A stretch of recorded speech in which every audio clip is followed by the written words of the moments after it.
Are you sitting comfortably? Then we'll begin. 10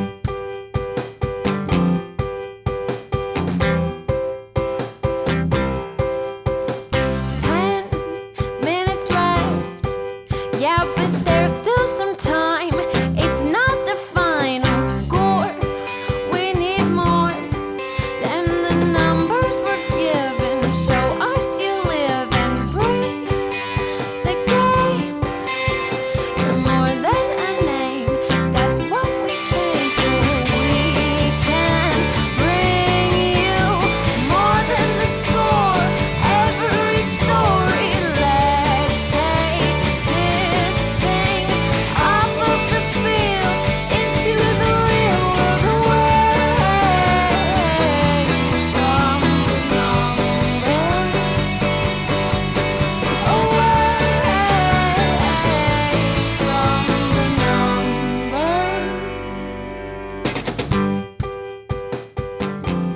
Welcome back, my friends, to the show that never ends. There's still time. The AFTN Soccer Show, broadcasting on CITR Radio 101.9 FM from the unceded Musqueam Territory at the University of beautiful and foggy AF, as it currently is, British Columbia. I'm Michael McCall. And I'm Zachary Adam Eisenhower. And we said it last show, we'll say it this show again. Happy New Year, everybody. It's our first official podcast of 2025, as the last episode came out in the dregs of 2024. And as always, we are going to have a packed show to talk about. We're going to talk Whitecaps. We'll unpack some of what Axel Schuster said in the last episode and some little tidbits that we've been told since then. It's going to be a CPL heavy show as well. We'll kind of look at a quiet time for Vancouver FC, a couple of signings for Pacific. We're going to talk about a team we don't talk about too much, York United. We've got some audio to bring you from that. We're going to talk about some things we'd like to change in the CPL. Spoiler, I'm sure we'll be talking about refereeing and VAR. We'll get some thoughts from some head coaches on those very things, and we'll bring you our first feature interview of 2025 as we sit down with CPL champion, how good is it to say that, friend of the show, Tommy Wheeldon Jr. So a lot to pack in our first show of 2025. Before we get into all the football chat though, Zach, how was your new year? It was wonderful. We have some friends that we often spend New Year's with, so we went over to their place this year. I think they were here last year. And their kids are the same age as our kids, and we just hung out and ate wonderful food. We had a turkey dinner, although the turkey was still frozen, or wasn't unthawed or something. So we had chicken, but we had like a turkey dinner with chicken. That was great. But no, so we had a great meal, had lots of food, played games, did a Sergeant Pepper and the Lonely Hearts Band puzzle. Oh, like a jigsaw, or trying to work out who was in the picture? No, jigsaw. Yeah, from the Beatles cover. Oh, cool. Our kids played a bunch of games. It was just good times, really, really good times. And then we did kind of the same thing with other friends a couple days later in Fort Langley. So it was really Nice. That was really, really nice. I'm not a huge fan of New Year. Caitlin went to bed at 9. I watched an A-League game on YouTube, Wellington Phoenix. I watched a Scottish show on iPlayer, and then watched the fireworks and drones on the TV from Seattle, and then watched another A-League game. Nice. Yeah, start of the year as you mean to go on alone watching Australian and New Zealand football on YouTube. But yeah, I mean, who knows what 2025 will have in store? It's an exciting year ahead. We've got tournaments, we've got club football. This year, you've got the Nations League and the Gold Cup, but they're the last major tournaments for the US, Canada, and Mexico before the World Cup. After the Gold Cup, you've got a whole year of no big tournaments or. Well, there's going to be some high level friendlies. Yeah, but it's not quite the same as tournament play. And I was like, oh yeah, after the Gold Cup, the next thing is the big one. But typically what you'll see, Michael, is you'll see countries that want to come and get, either a taste of what it's going to be like, slash acclimatize, slash maybe stay where they're going to stay, play on one of the, surf. Well, maybe not. I don't know if they'll play on the same surface, but yeah. So I think Canada's going to have some great home friendlies. Oh, Hopefully. that would be fantastic. Toronto obviously is good to go. But Yeah. Even even a BC Place, I wonder if they'll just play on the turf. But I guess they could bring in like they did with the Wrexham game, as costly as that was, but it's not even just the cost, and it's also, I think, the quality of the surface, right? Like it was good though for the Wrexham game. I was genuinely impressed by that. It didn't really cut up. Even the Wrexham players spoke about they were quite impressed, and players that had been down at Copa, like Ali Ahmed and stuff, were like, "Oh, this was fantastic." Yeah. So, I mean, I'm looking forward to whatever 2025 brings football-wise. Podcast-wise, we'll be doing our weekly show. I've spoken we might go to 2 shows a week. I still hope to do maybe once a month our AFTN book club, which will be all about football books, authors, have some chats with them. I've been reading the one book you gave me about the manager. Yeah. Oh, the murder mystery one. Is that the one I'm supposed to be reading first? Or Yes. no? Uh-huh. Okay. I'm only like 5 or 6 chapters in or something. It's really good. Cool. I need to start that one. We'll make that the first book.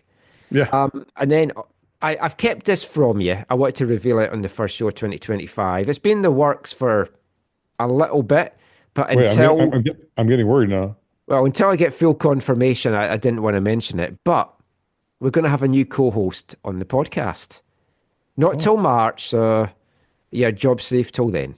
But I had to make sure he was going to be available, and he now is. And he's going to have a lot of free time from March onwards. So, I mean, I just was like, Justin, do you want to join us when your time's up in Ottawa? He's like, Michael, yeah. So Justin Trudeau will be the new co-host. Sweet. Fun new sections like Trudeau or Trudon't we'll do with the players, and he'll be my scandals guy, and just if there's anything breaks in the world of soccer, we'll get him on for that. Let's get on to some happier news, though. We're going to unpack what Axel Schuster said in the last episode of the podcast, which incidentally was our most listened to podcast for quite a few months. Oh, I can't imagine. Well, I was quite pleased by that. Something that came out on Hogmanay over the New Year period, but folk were still listening, so I genuinely appreciated that. But it was a good interview, and there's some good stuff that came out of it. And we chatted very briefly about some of the things last show, but we said we'd unpack it fully once everyone had a time to kind of listen to it and to digest it. So, I mean, the main point of this, and JJ Adams for the Province spoke to Axel today. We're recording this on Monday evening, so it's not out at the time of recording, so it should be out Tuesday morning. But from speaking to JJ today, he seems to have reiterated a lot of the same things. But the manager was down to 3. It feels from JJ's chat with him, it might even be closer now, and they might have their man. Now, I know we said that a couple of shows ago when we played Axel's audio, and it did seem that I'm not saying he changed his story. He said there was a bit of confusion with how the wording was and how folk had taken it. Everyone that was on the call took it the same way, though. So there was that aspect of it. And since then, and since that came out, folk were like, well, why is it now down to 3? And it looked like they had their man, but oh well, it's down to 3. Someone in Germany reached out to me and said the murmurs over the pond are that Stefan Baumgart was in line for the Whitecaps job, but was then appointed head coach of the Bundesliga side Union Berlin. Now, I don't know much about Baumgart, but when I told you this, you were like, oh, well, you said I would have loved him, which immediately then made me be like, damn, that would have been good. But I read into him since then, and he's obviously loved by the Union Berlin fans. And it seems from what I could gather, it always felt a matter of time before he was going to be in charge there. They had an interim coach, and then they either pulled the trigger on Baumgart because of the Whitecaps' interest, or maybe he was the guy that they had in mind all the time, and when that job offer came along, he couldn't turn that one down. Either way, whether he was the man they wanted or whether he was in the top five for the Whitecaps, which is sounding that he definitely was, that's given you the kind of idea of the quality of candidate that the Whitecaps have been looking at. Yeah, as soon as you had messaged me about this, I was just like, yeah, it made so much sense. He's the type of manager that from Germany that I can totally see Axel being like, this is a guy I want to bring to the Whitecaps. I want to bring to MLS who I think can have some success here. Stefan Baumgart was a striker as a player. Originally he's from Rostock. He's from East Germany. So he's kind of like that grizzled, kind of like tough, like kind of firm kind of dude. Maybe, like a hard man, but yeah, maybe not maybe not like Roy Keane hard, but yeah, he was never like prolific as a goal scorer at the highest level. One of his obviously he played for Hansel Rostock a bunch and scored a bunch of goals for them, but he did have a 3 year, I think it was a 3 season spell at Union Berlin where he scored kind of like 1 and 3 for them. And I didn't know a lot about that, but in my time of really following, I got to know him as basically he coached at Paderborn and did some great things at Paderborn, including I think he was part of their. I think he got them promoted to the Bundesliga in one of his seasons there. But the time where I really got to know him was when he went to Cologne in 2021. And at Cologne, he did some really, really good things in his time there. Had some, respectable squads. And Cologne has been a bit of a yo-yo club. But he was just beloved there. He was like, you could just tell the fans and the players. He always wears a hat, and usually I don't know what the style of hat is. It's the kind of hat I got for Christmas. Where's the one laying around here? No, they're upstairs, I guess. But it's like a flat hat, the flat cap. Oh, yes, I love those. Yeah. So he always wears The one of those. old-fashioned bunnets, as we called them in Scotland. So one of my favorite things was one time Anthony Modeste. I don't know if you know Anthony Modeste. I think he's a French striker. He kind of had his best days at Cologne. He scored a goal, a late winner, late equalizer or something, and he ran over to the sideline and he took Baumgart's hat and put it on, and like I don't know if he like impersonated him or whatever. It was just like it was so classic. It was so funny. But yeah, I think he in his 2.5 or 3 seasons at Cologne did really, really well, and then finally ultimately was let go from there. And then he joined Hamburg at the beginning of this year. And Hamburg, for those who haven't been following German football in the last little while, Hamburg were the longest serving team in the Bundesliga until maybe 5 years ago. Like I don't know if you remember this. We used to talk about this. They had a clock in their stadium. Oh, yes, yes. Right? That kept on like a running clock. Like this is how long we've been in the Bundesliga. And then finally they got relegated. And they haven't come back since. So they've had a number of significant coaches kind of come in to try and help them. And Baumgartner was this year's coach. Oh, and Axel loves a hamburger. There you go. He was brought in to kind of like right the ship for Hamburg. Just didn't do well in the first half of the year. It's just been it's kind of like it's weird because to me Hamburg like have the players, especially in attack, have had the players to get them out of the second Bundesliga. They just always collapse at the end of the year or they make it to the playoffs when they should have been not in the playoffs, and then they collapse in the playoffs or get beaten in the playoffs. But anyways, so he got let go there. So that's why he was available. I parted ways with them, and he was available. But before he went to Hamburg, even while he was at Cologne, about a year or so ago, I think just over a year ago, when Union Berlin, they had a coach named Urs Fischer who took them on this incredible run. He was the guy who I think got them promoted and then had this amazing run in the Bundesliga with them, including getting them into the Champions League. And it was then they got into the Champions League and they brought in some players that probably were not the right fit, including Italian defender Luca Bonucci. I think was probably the biggest non-fit there. 36-year-old Luca Bonucci did not go over well. Anyways, they bombed out of the Champions League, and then I think they dismissed Fischer like during the first half of the year or whatever. And everyone thought, okay, Baumgart is going to end up at Union because he had this history with them because he played with them in like 2000, early 2000s. But it was where he was at. I think he couldn't leave Cologne then or something. Mm. And so then they hired, they hired this guy who got sacked. He's the guy he strangled Leroy Sané at the Allianz Arena and got suspended. And then his assistant coach was a woman. She took over and made history as like the first woman to coach coach a Bundesliga game. Anyways, at the beginning of this year, they hired Bo Svensson, who came over from Mainz, and Baumgart was at Hamburg. They both didn't do well in the first half of their seasons. They both lost their jobs, and yeah. But what you're saying, it sounds like the Whitecaps maybe were sweet on Baumgart and wanted to bring him in, and wherever that was at, it got to a place where this opening, like Svensson's sacking or parting ways at Union, made the Union job available, and for him, that was always. I don't think it's about the money. I don't think it was about the league. I think it was about the club. Whereas Union is I like, totally get and respect that. it's a club he's always wanted to coach at. It's a club everyone knew he will be the coach at, and so even if let's say the Whitecaps did have let's say Axel did have conversations about him coming here, I think as soon as that job came open and as soon as shortly after that, I'm sure he had contact or they had contact with him.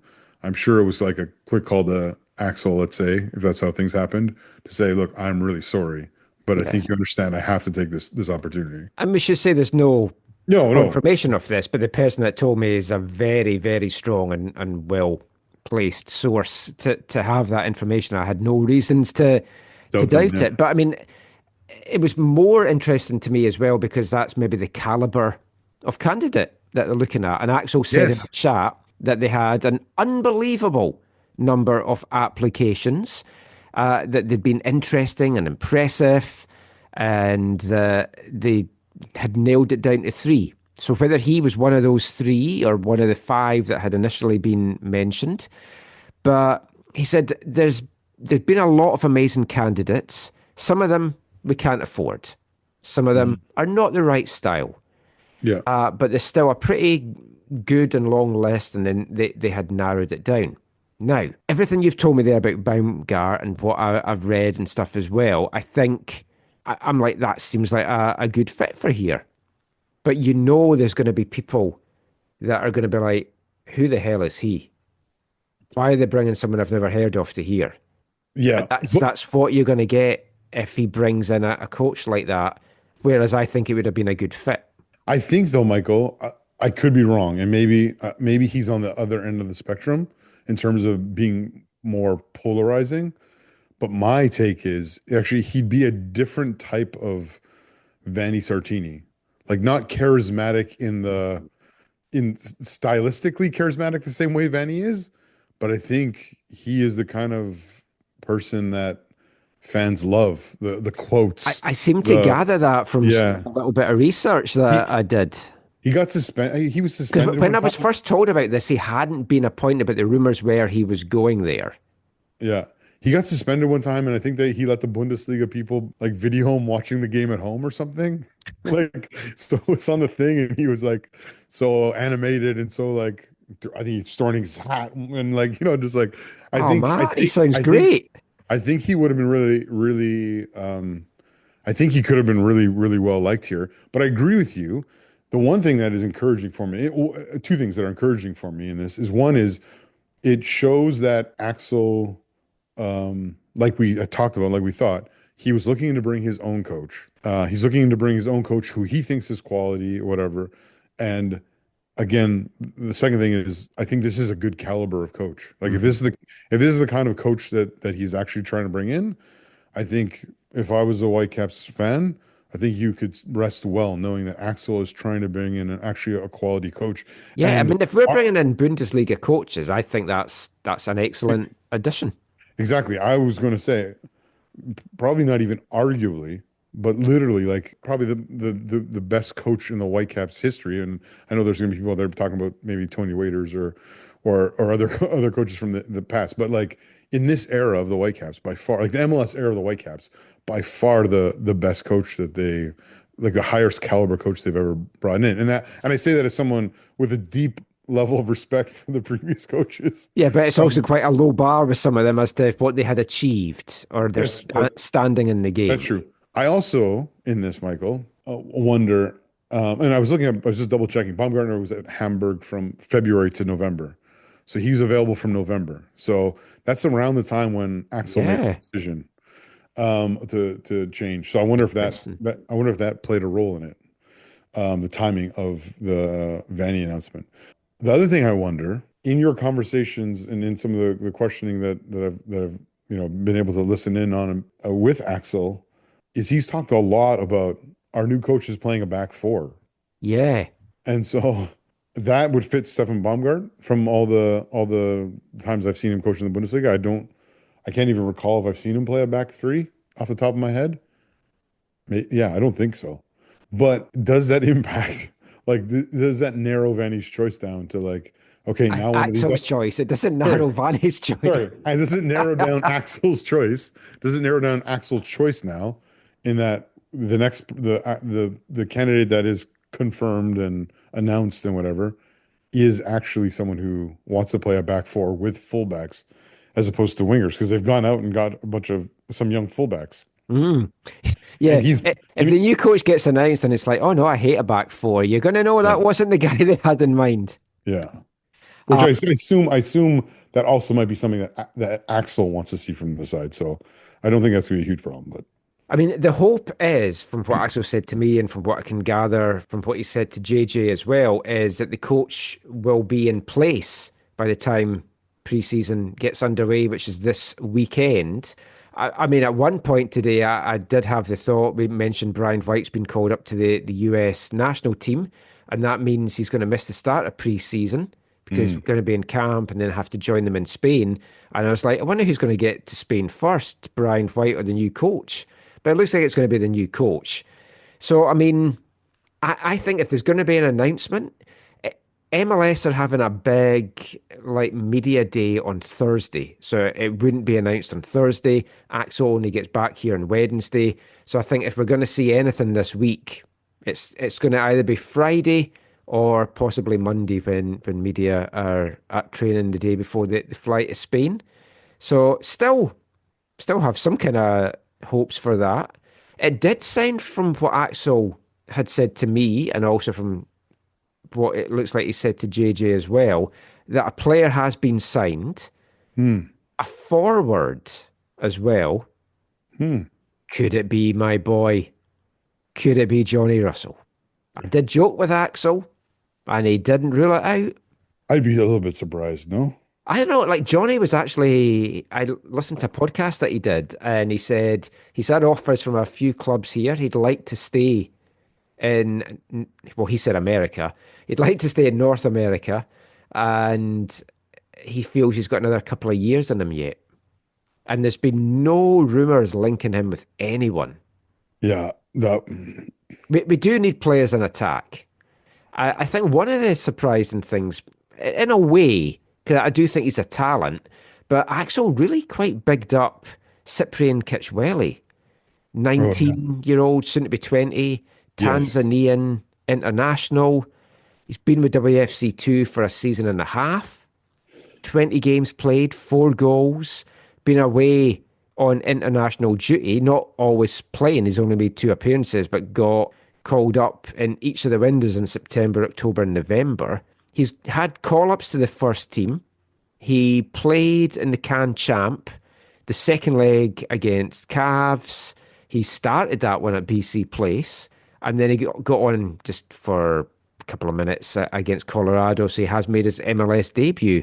I thought that was interesting just to put that name out there.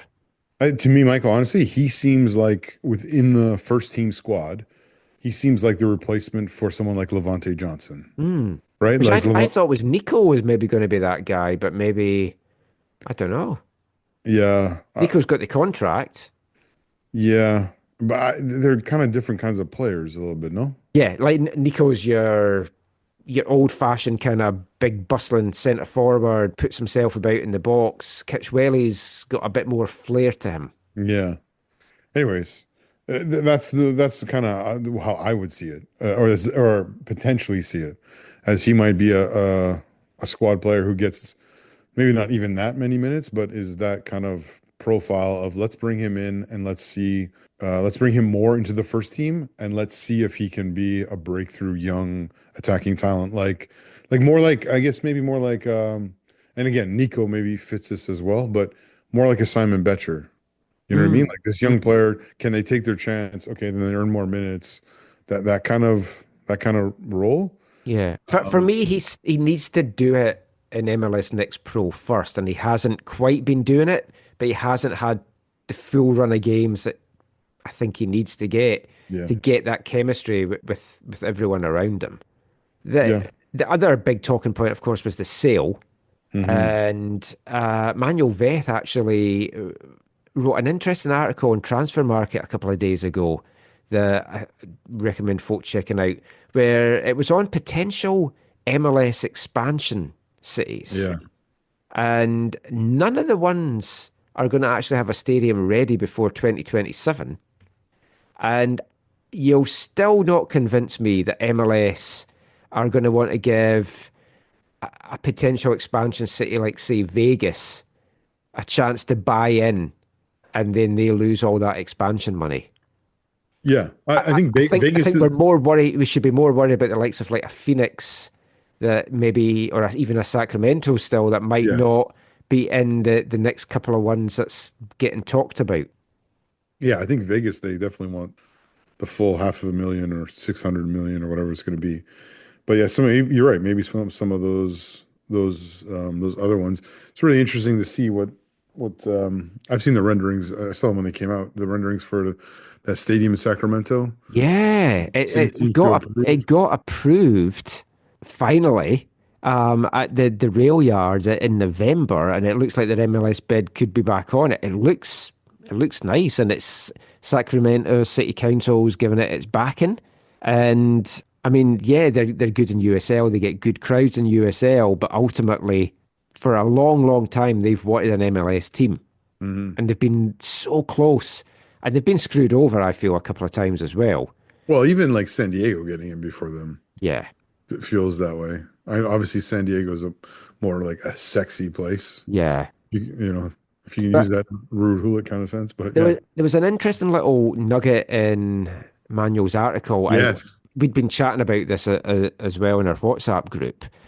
So in July 2023, Canadian company the Stronach Group were said to be in talks for a potential expansion bid for Sacramento. And aside from it being a Canadian company, you're thinking, oh, okay. So Belinda Stronach is the CEO and president of the Ontario-based group, and they own horse race and track Santa Anita Park in Southern California. They also had another one in San Francisco that recently closed. The company runs world-class thoroughbred racing, gaming, content, media, entertainment, real estate, and related assets. Now, Stronach herself previously served as a member of the Canadian Parliament in the House of Commons from 2004 to 2008. And you weren't here then, right? I got here 2007, so I don't really know who she is. Okay, so she is very famous, Michael. Oh, Because yeah, when you were sending me info on this and talking about this, I was just like, I know this name. Like, why do I know this name? So I looked it up. So she very famously, she was elected to the House of Commons as a conservative, and then later she crossed the floor to join the Liberals. oh wow. So it was a bit of a, I can't remember what the issue was. But yeah, it was very, very, very interesting.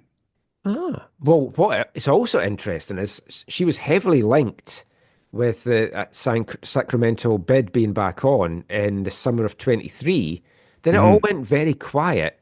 But I think part of that is that the Stronach group was involved in some internal litigation that only seemed to get finalized and sorted out in September of 2024. So, I mean, nothing when you Google stuff and you look for it, there's been nothing written since. But I mean, this could work one of two ways. She could see this as a chance to buy the Whitecaps and move them to Sacramento, which is what we don't want. Or she might have walked away from the Sacramento thing, being a Canadian based company, and thinking, This is our chance that the group could own a Canadian team in Canada. Yeah. And that there's not lots of other names out there really that you can think of that would have the money and would maybe be able to do this. So that could be an interesting one. Yeah, it would be interesting. Hmm. So a lot to keep an eye on, but the coach hopefully will get announced this week. Just finishing off, going back to that, Axel had said only one of the three had MLS experience. So immediately folk are thinking, oh, Jim Curtin could be one of those. But I don't know, do you string Jim Curtin along that long if he's really in the mix? Does he want to maybe feel that he hasn't been the number one choice? That said, though, New York's announced their coach now. So there's only two vacancies. And if Curtin doesn't get one of the Canadian ones, and who knows if he even wants to come and coach in Canada, you could be looking at a 2025 that does not have Jim Curtin coaching a team. Does he want to bide his time and wait for the inevitable vacancy that is going to open up somewhere? Yeah. I can see Vanny doing that as well. Waiting for the vacancy? Yeah. Yeah. Yeah, Curtin, I think you're right. I think he'll have he he probably has been reached out to by all these opportunities. Right? Because MLS, I think maybe we talked about it, but MLS has had a policy for a long time, going back to for the Whitecaps. I think it came into effect and impacted them for hiring maybe Carl Robinson, but definitely Mark DeSantos, where you need to interview a minimum of five candidates, and there needs to Yeah. be diversity within the candidates. Yeah. So yeah, I would imagine that Jim Curtin has been one of the five for virtually all the openings this summer, right? Um, but yeah, I wonder if he wasn't able, none of them were to his liking, and there's another club that was more to his liking. I wonder if one is in a position financially where he can be like, yeah, I'm going to sit back for a year or two or half a season or 1.5 seasons or whatever, and just wait for that dream one to come. Or if he is more in a place where he's like, no, I got to take one, and now it's whatever, Toronto or Vancouver. I mean, the other option is maybe Pochettino brings him in to the national team setup, even for a bit as an assistant. Yeah, yeah, that could be interesting for him. But in the Vanny situation, I always thought, like Pat Onstad, Vancouver, big connections there, obviously, had waxed lyrical on a call Oh I yeah, was on once about Vanny, and I was like, he would love Vanny in a heartbeat, but he's got Ben Olsen, who's a great coach. Ben Olsen's a guy I would have here as a coach. yeah, Ben's quality. So unless Houston had an absolute horrible start to the year, I don't see Ben Olsen going anywhere. But you could have both those guys just sitting out waiting for a vacancy, and there will be vacancies. There's always vacancies. Yeah, So I just have a feeling we'll have quite a bit to talk about. Maybe not the next show, but the show after that. It depends because the Whitecaps are going away to Spain on Tuesday, but they're back doing their medicals on Friday, Saturday, and the media will be there Sunday and or Monday. So we'll have some stuff. So we might delay the podcast maybe a little bit and bring it out maybe on Tuesday again next week as well. But we'll see how things play out. But I just feel the need to kind of get this in place as soon as they can now. I put a thing out a little bit late on Twitter and Blue Sky just for how fans were feeling. Greg Petrie got in touch and said, I like Axel. I like a lot of what he's done both on and off the pitch for the club. I appreciate the due diligence he does when he's recruiting both players and managers. But man, the glacial pace things move at, I think also hurt the club. They don't seem prepared to start the season yet again.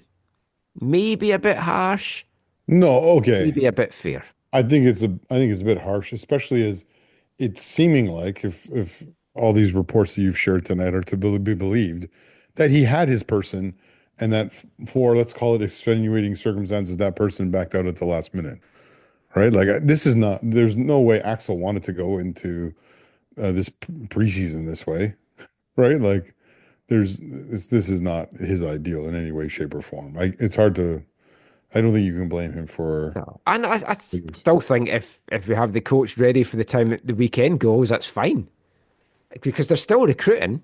And it's like we know the style of play. And if they've already recruited one, there's only one or two other spots that's up for grabs. So I think it's totally fine. And we'll still have a head coach. New York City just appointed theirs this week officially. Toronto still don't have theirs. So I don't think it's we're two behind the eight ball just yet. But we'll talk a lot more about that in the coming weeks, I'm sure. That's it for our Whitecaps chat for this episode. We're going to turn our attention to the CPL for the next three parts, and we're going to kick it off by having a look at some of the come-ins, some of the go-ins, and some of the main talking points for three of the clubs, the two BC teams, and York United. And we'll be back with that after we get back to our Britpop songs. Hey, I am Axel Schuster, and I'm listening to the AFTN Soccer Show.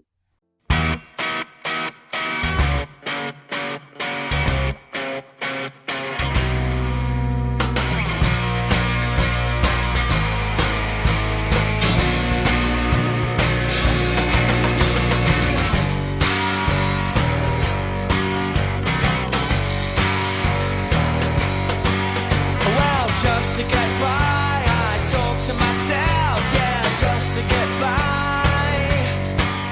When I come to the line, I say to myself, hello. I ain't seen no one else I want to get to now.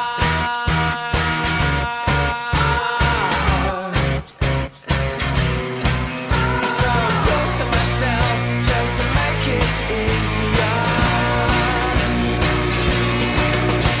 I crumble inside since you said goodbye. I feel like I'm dying. Well, I crumble inside. Now I'm starting to cry.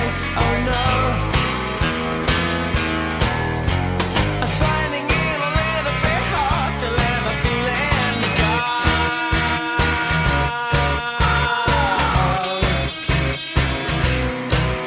So I talk to myself just to make it easier.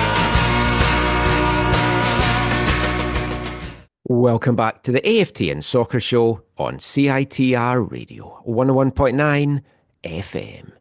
And kicking off this part now that our festive 15 is done and dusted for the year, we'll go back to having our album of the month, which we'll be playing songs from to kick off parts 3 and part 4. And if you were with us last year, you'll know that we are paying tribute to 30 years of Britpop, and I can't believe it's been 30 years, I've got to say. We've been playing a Britpop tune every week on the show in the second half of last year, and then all for 2025 as well. We're trying to go for songs that were released this week or charted this week 30 years ago. And we've gone for the latter to kick off 2025. It's a band that we featured before in this section of the show from Oxfordshire in England. The band is Herdman, and that was their second single, released at the end of December and charting in the first UK indie charts of 1995, Talk to Myself.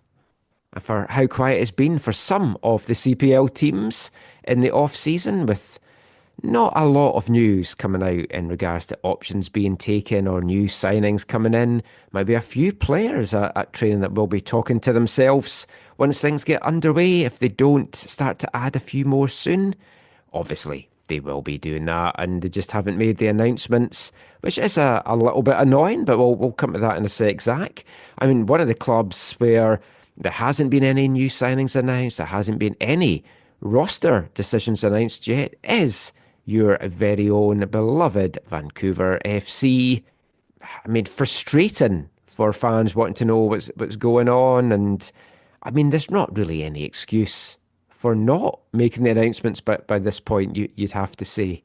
Yeah, no, I share your frustration from the different clubs who haven't done that, but obviously specifically for Vancouver FC, it's disappointing that these decisions that obviously have, are basically a week old, haven't been. A week old at the minimum. Haven't been made public yet.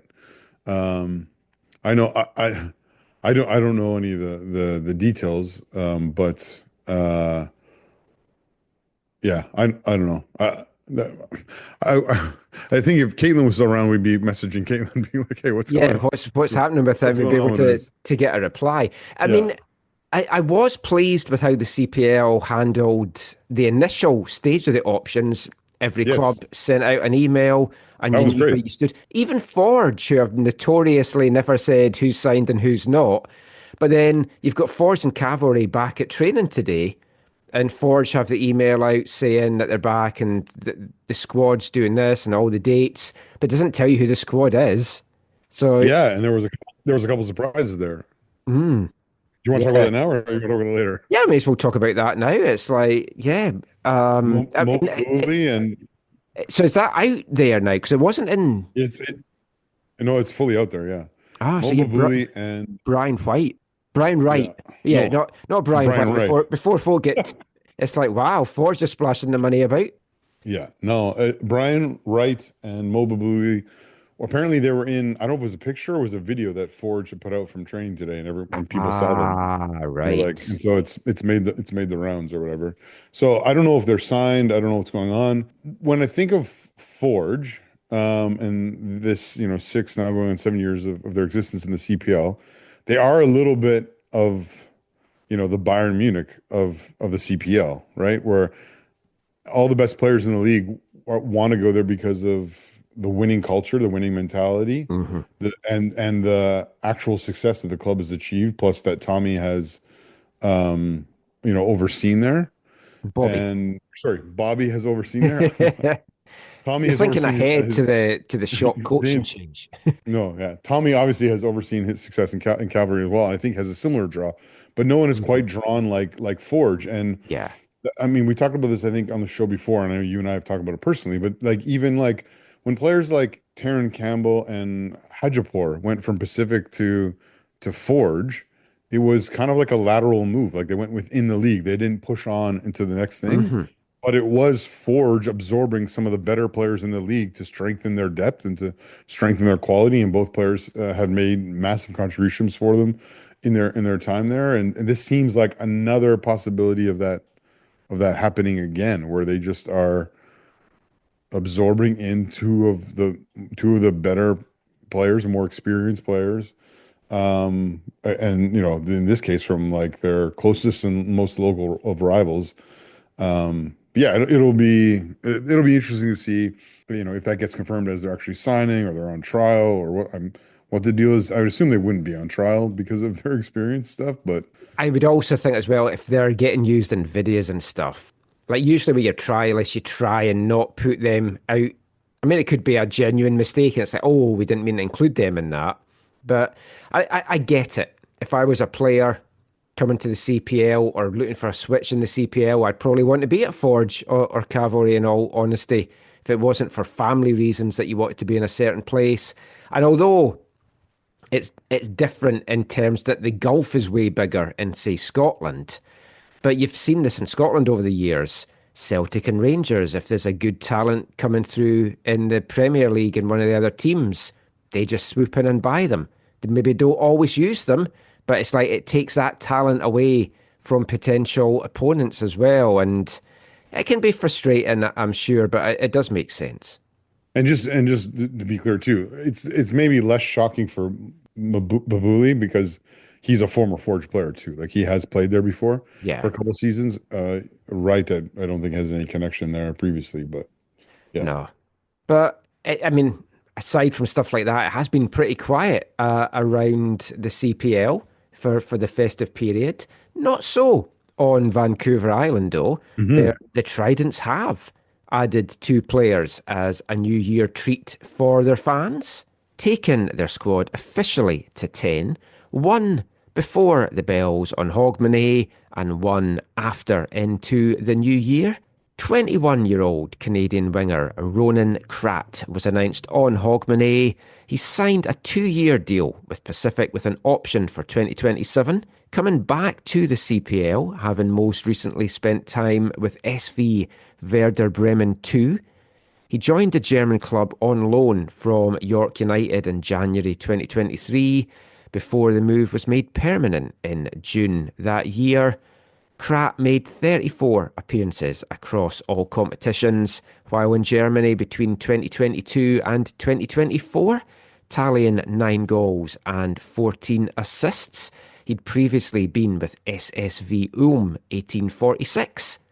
In his CPL tenure, he made 14 appearances for York in the 2022 CPL season, scoring 2 goals, and he's joined on the island by a man with 3 CPL seasons under his belt, this time with Halifax Wanderers, 26-year-old midfielder Aidan Daniels. 75 games played by Daniels, 5 goals scored for Halifax. He was a player that was previously in the TFC system.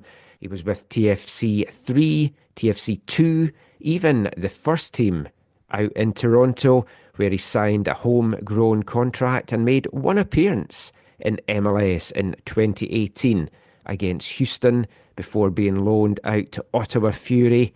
He then spent 2 seasons in the USL before heading to the CPL with Halifax. Daniels is a player who's represented Canada at U15, U17, U20 and U23 levels. A lot of experience you're adding to that Pacific team. Some much needed experience, you have to say, as well. And 2 interesting additions overall, really, in what is this rebuild that James Merriman is undertaking right now. Daniels, I think, brings some CPL, experience, and obviously they believe in him and giving him a 2-year guaranteed contract with a club option. I think he will play a significant role for them. I think Ronan Kratt is really the interesting one. I assume you haven't followed his career much at all, right? I genuinely didn't really know who he was, and when I read that he'd been in the CPL before, even that hadn't rang any bells with me. I mean, I don't know, is he the Moses Dyer replacement, or is he more maybe going to be not the main striker, a guy that comes off the bench because he is still young? How will he slot in with Dario Zanatti? You've got all these questions. You'd have to think there's another more experienced forward that's going to be coming in. Yeah, I don't think he's not obviously on the level of Moses Dyer in terms of experience, right? He's still a very, very young player. And he's more a winger as well, as opposed to straight through the middle. And Dario, I feel, plays best out in the wing as well. So unless they're going to be on opposite wings with somebody in the middle. Yeah, well, yeah, they still need to add, I think, a big presence in the middle. The cool thing about Kratt, though, is that, he was at York, I think, for a couple seasons. But I think one of the reasons why they're signing him is over the last 2 years, he's made a number of appearances for Werder Bremen 2.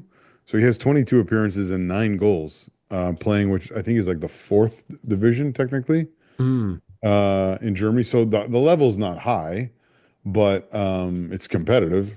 And I think they're hoping that he's maybe like a diamond in the rough that they can, polish and get a lot out of.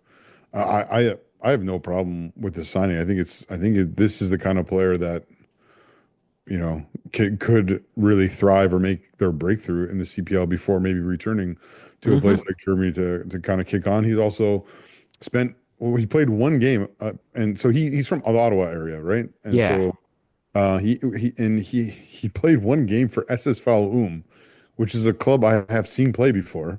They play in the Donau Stadion in Ulm in southern Germany. I saw an end of season friendly there for Bayern in 2003. Wow. And, anyways, I think Bayern, I think we just played them in the Cup in the opening game this year, and I think they're back up into, is it the 2nd division this year?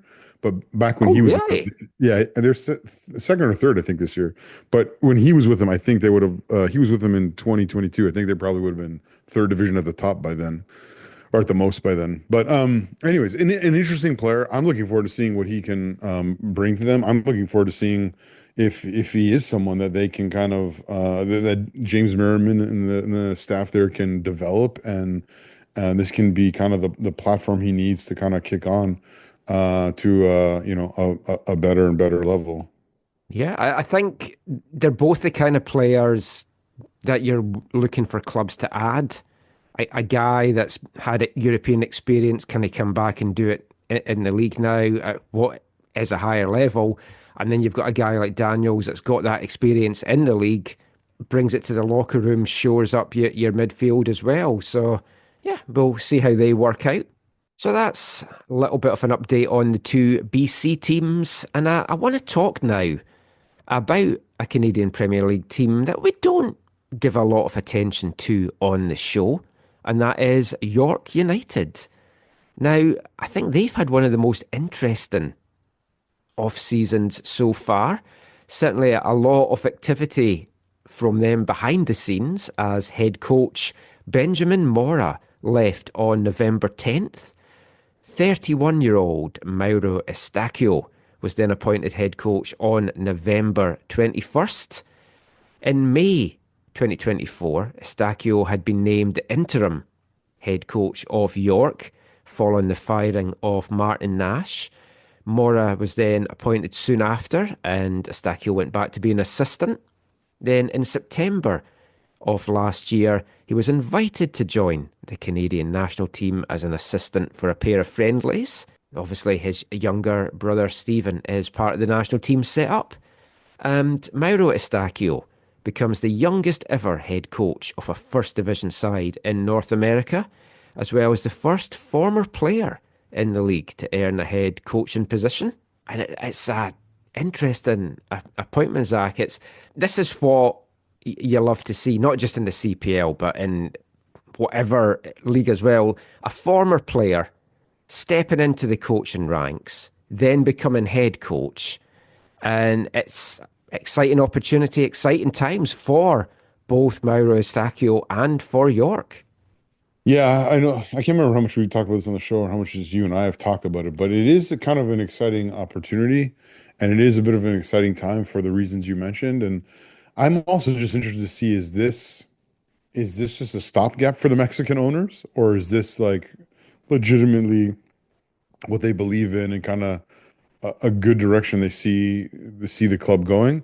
Obviously, time will tell if the results will shape that, and yeah, we'll see what happens. But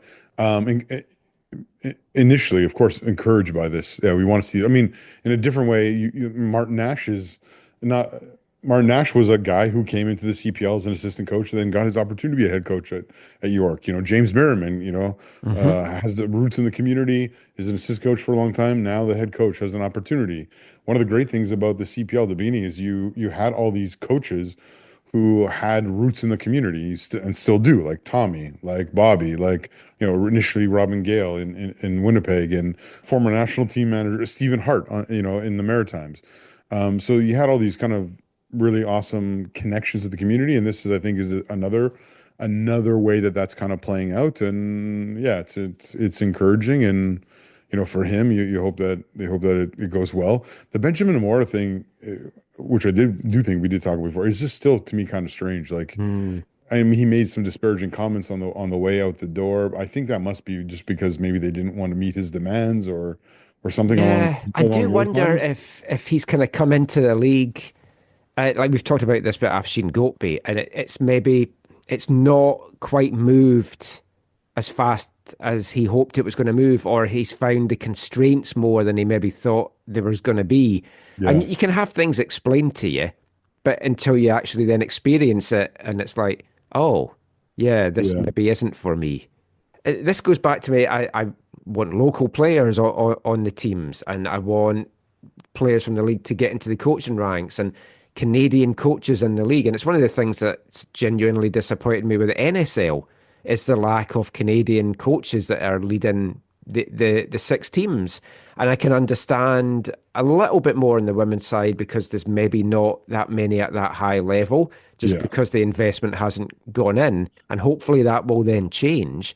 But that's what these leagues need to be. That's what it should all be about. And Yeah. I I mean, don't want to put on like my Canadian MAGA style hat or MACA style and say Canadian jobs for Canadians. But ultimately, that's why these leagues have been created. yeah, and I would say if you want to criticize the CPL or now the NSL on their approach to, by Canadians for Canadians, which both of them have uttered in their own ways. Yeah, the coaching area is probably one in which they both have failings. CPL obviously has a history now, has a small history to it. The only thing I would say to that's a little different is when you look at guys like Tommy or Stephen Hart or Robin Gale for that matter. Those were all guys with deep roots in the Oh, community. I class them Yeah. as Canadian Okay. Okay. because Yeah. they're either permanent residents or probably citizens. So it's like, I know I class them as Canadian Yeah. coaches. Yeah. The biggest one I think at the get-go that did not make the sense and did not last long was Oh, Silver, yeah, Silver, Silver Bauer, Bauer. which obviously he had a connection to, I think, to Josh Simpson. Yeah. And so that in that sense it made sense, but it was not a fit. And then you saw with Ka coming in, someone who understood BC a little bit, like that was at least a good tie, and then that paved the way for Merriman. I mean, Afshin, I think is someone who totally appreciates Vancouver and brings this experience from around the world. But I would say, from a Vancouver FC perspective, I do like some of the people they've surrounded him with over the years. Whether that's, I mean, the biggest one and the most important and significant one to me is Mark Village. He brings that local connection and Yeah. that like everyone here knows him and loves him and appreciates him. And then you have I, people, I you do have other question people though, like, like succession planning though at VFC, because you look at the coaching staff there just now, and if Ashin walks away, you don't see an automatic person from that staff stepping into the role. no, that's fair. That's fair. I don't, Whereas at Forge, you could maybe look at like a David Edgar yeah, could step into that role. totally. And you wonder when David Edgar will be a head coach in the CPL because it's got to happen at some point. Yeah. Yeah, I missed chatting to Edgar. He was always a really good interview. So we wish Mauro Estacchio all the very best. Hopefully we'll get a chance to sit down with him and have a chat with him in the coming months before the new CPL season gets underway.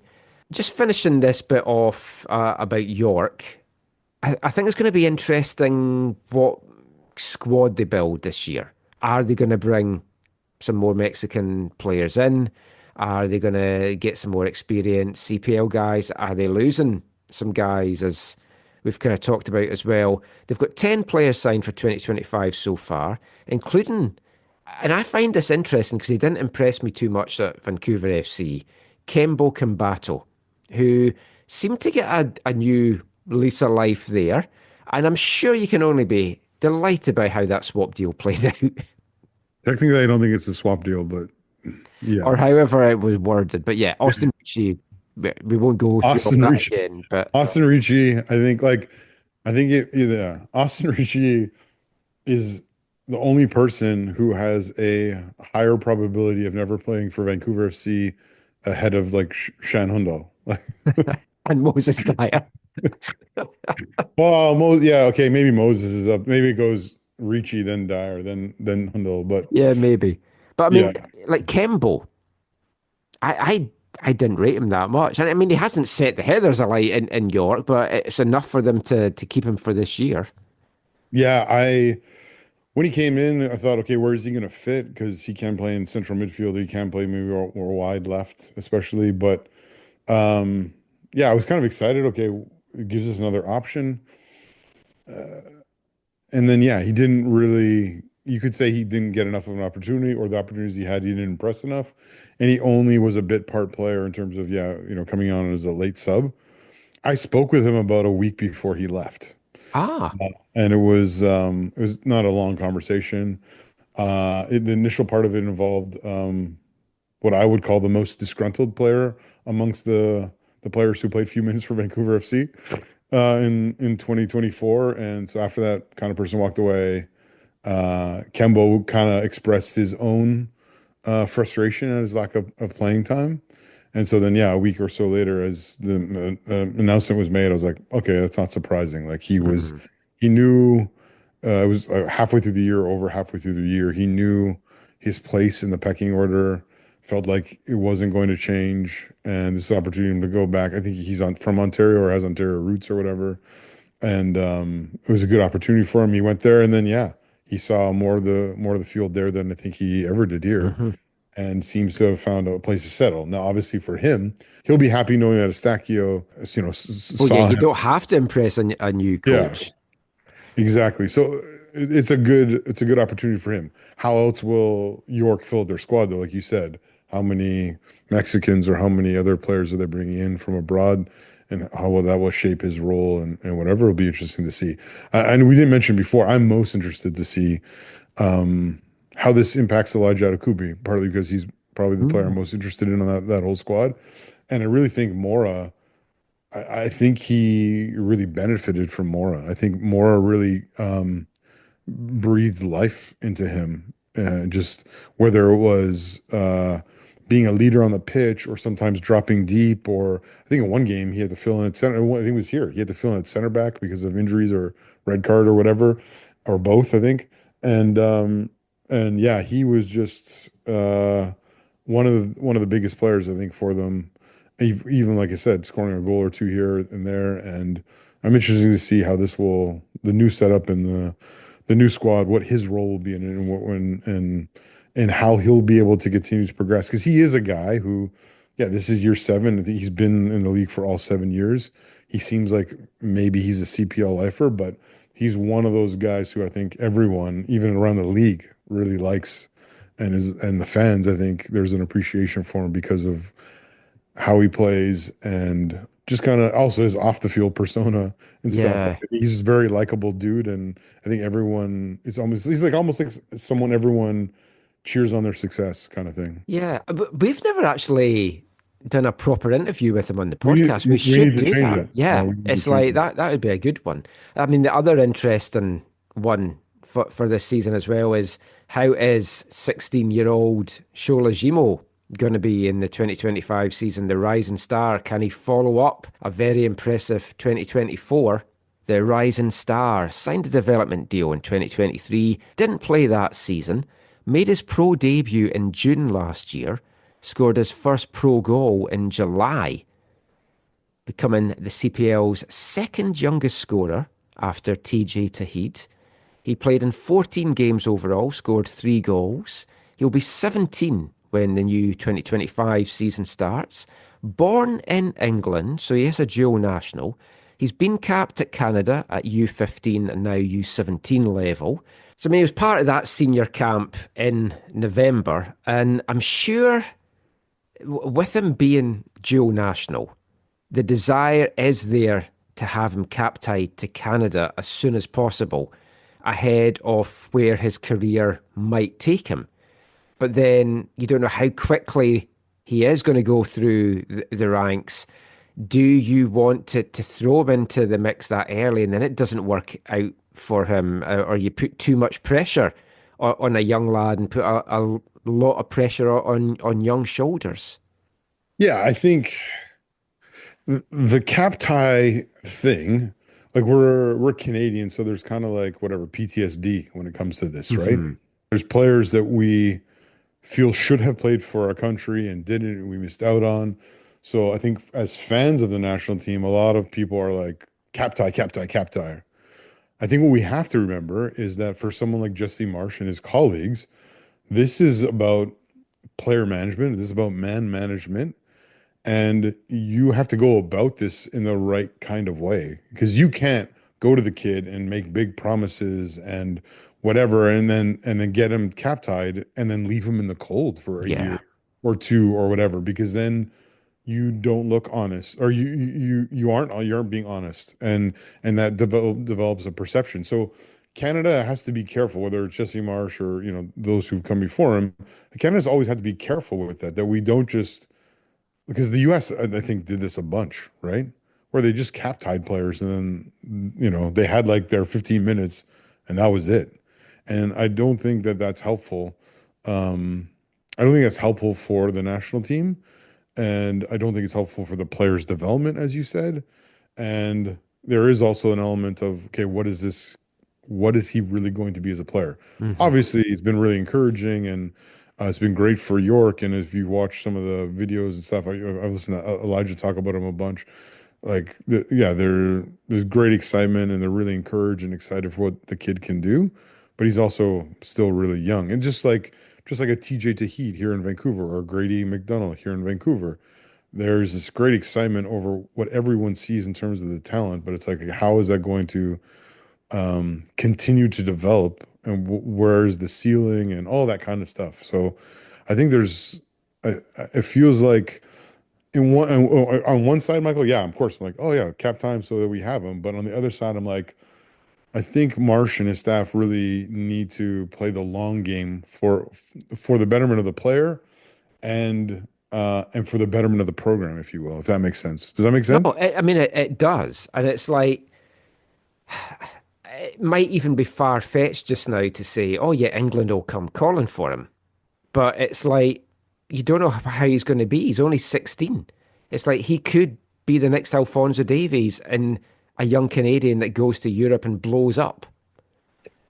I think Alfonso is probably not the best because Alfonso at 15, everyone knew he was going to be like, Yeah, that's true. right?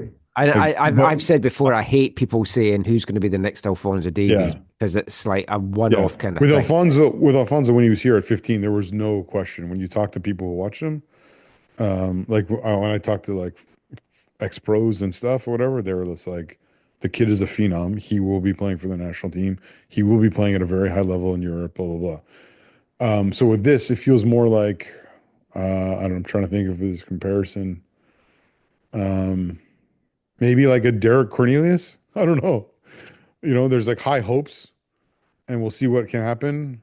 And, maybe he will get to that level. Yeah, But to me, there's no guarantee yet with what I've seen and with what I've heard. But no. yeah, I mean, I'm genuinely interested to see how he progresses, how someone like Grady does, whether here or you have to feel with him having that Irish option that Europe is beckoning for him as well. But I think we're always so quick here to try and push these guys. Oh, you need to go over to Europe and stuff. And not everyone's pathway, as we've talked about so many right. times on the show, is the same. And for some No, people, pushing them over to an environment like that, like I know what it's like in Scotland. And if you put the wrong young person into that kind of environment, totally. Yeah. they are going to fail. And there's been guys that's failed, and there's been guys that's failed big times, and it's just messed their lives up. Yeah. I have a very large physical size head, and I really hate when I'm at a store and I'm looking for a hat and it says one size fits all. Because I often find that those don't actually fit my head, or they don't fit well, or they're a little bit too tight, or the shape is a little bit off. And I agree with you when it comes to the player pathway, it can't be one size fits all. And I guess what I'm trying to say is I hope that that's the approach that Jesse Marsh takes in terms of, hey, let's just cap time and figure it Hmm. out later. I hope he looks at this and says, okay, I see this in him. We see this in him. Therefore, we're going to take this approach. We're not just going to automatically do X, Y, or Z. I think now that we've had time with him, I think we need to choose between A, B, or C. Hmm. Um, so yeah, we'll see. That's a good analogy. I, I have not the same problem, but a similar one in that when you get hats that say small, medium, Oh yeah. they're too small for me, but the medium large is too big. Yeah. It's You're like like, you're like someone just make a medium hat for me. yeah, please just make that and it'll fit me. Yeah. And of course, it has been quite a turbulent time, really, for York off the pitch. This is their third manager in the space of 12 months, and they had new ownerships as well. Mexican brothers Eduardo Pascal and Ricardo Pascal took over the club in December 2023. Eduardo installed as the CEO and Ricardo as the GM and president. And I think they would look back in their first year in charge as one of learning, one that's brought some success to York. They did obviously make the playoffs in a top 4 position last season, and they'll look to build on that now in 2025. And I jumped on a call with Eduardo and Ricardo Pascal just to ask them how their first year in charge in York had gone, what they saw with the highs, the lows, the struggles that they maybe weren't used to, and to look ahead to what might be to come in 2025. Here is a little bit of audio just now from Eduardo and Ricardo Pascal.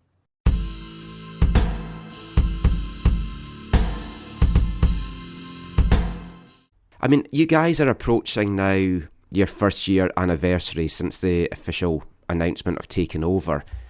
When you look back on the last year, what do you see as been the biggest challenges? Because obviously the Canadian football scene is very different to what you've been used to before. Sure. No, first of all, I want to say we're really happy with our investment here in Canada. We truly believe in the CPL. We truly believe on the ownerships group. We truly believe in our commissioner. It's a great league with great upside, and everybody in the soccer industry knows this. And that's why we came to Canada, first of all.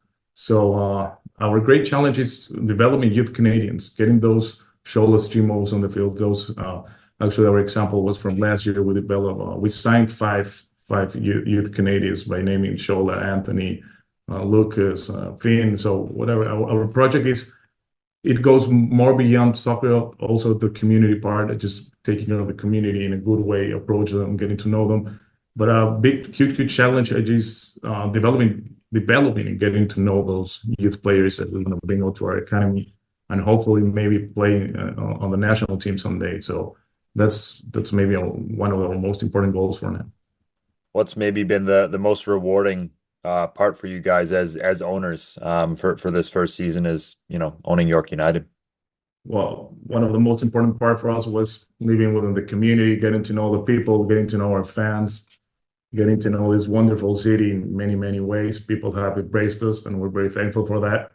We want to just add a little bit of our knowledge to the game, to the community, and to this wonderful city that has embraced us so much. So answering your question, I think getting to know all the roots from everyone here in the sport, and not only the soccer industry, but otherwise also, and everyone in general, we're so grateful, and we had an amazing journey. Can't wait for next year and next year to come, hopefully for a lot of time.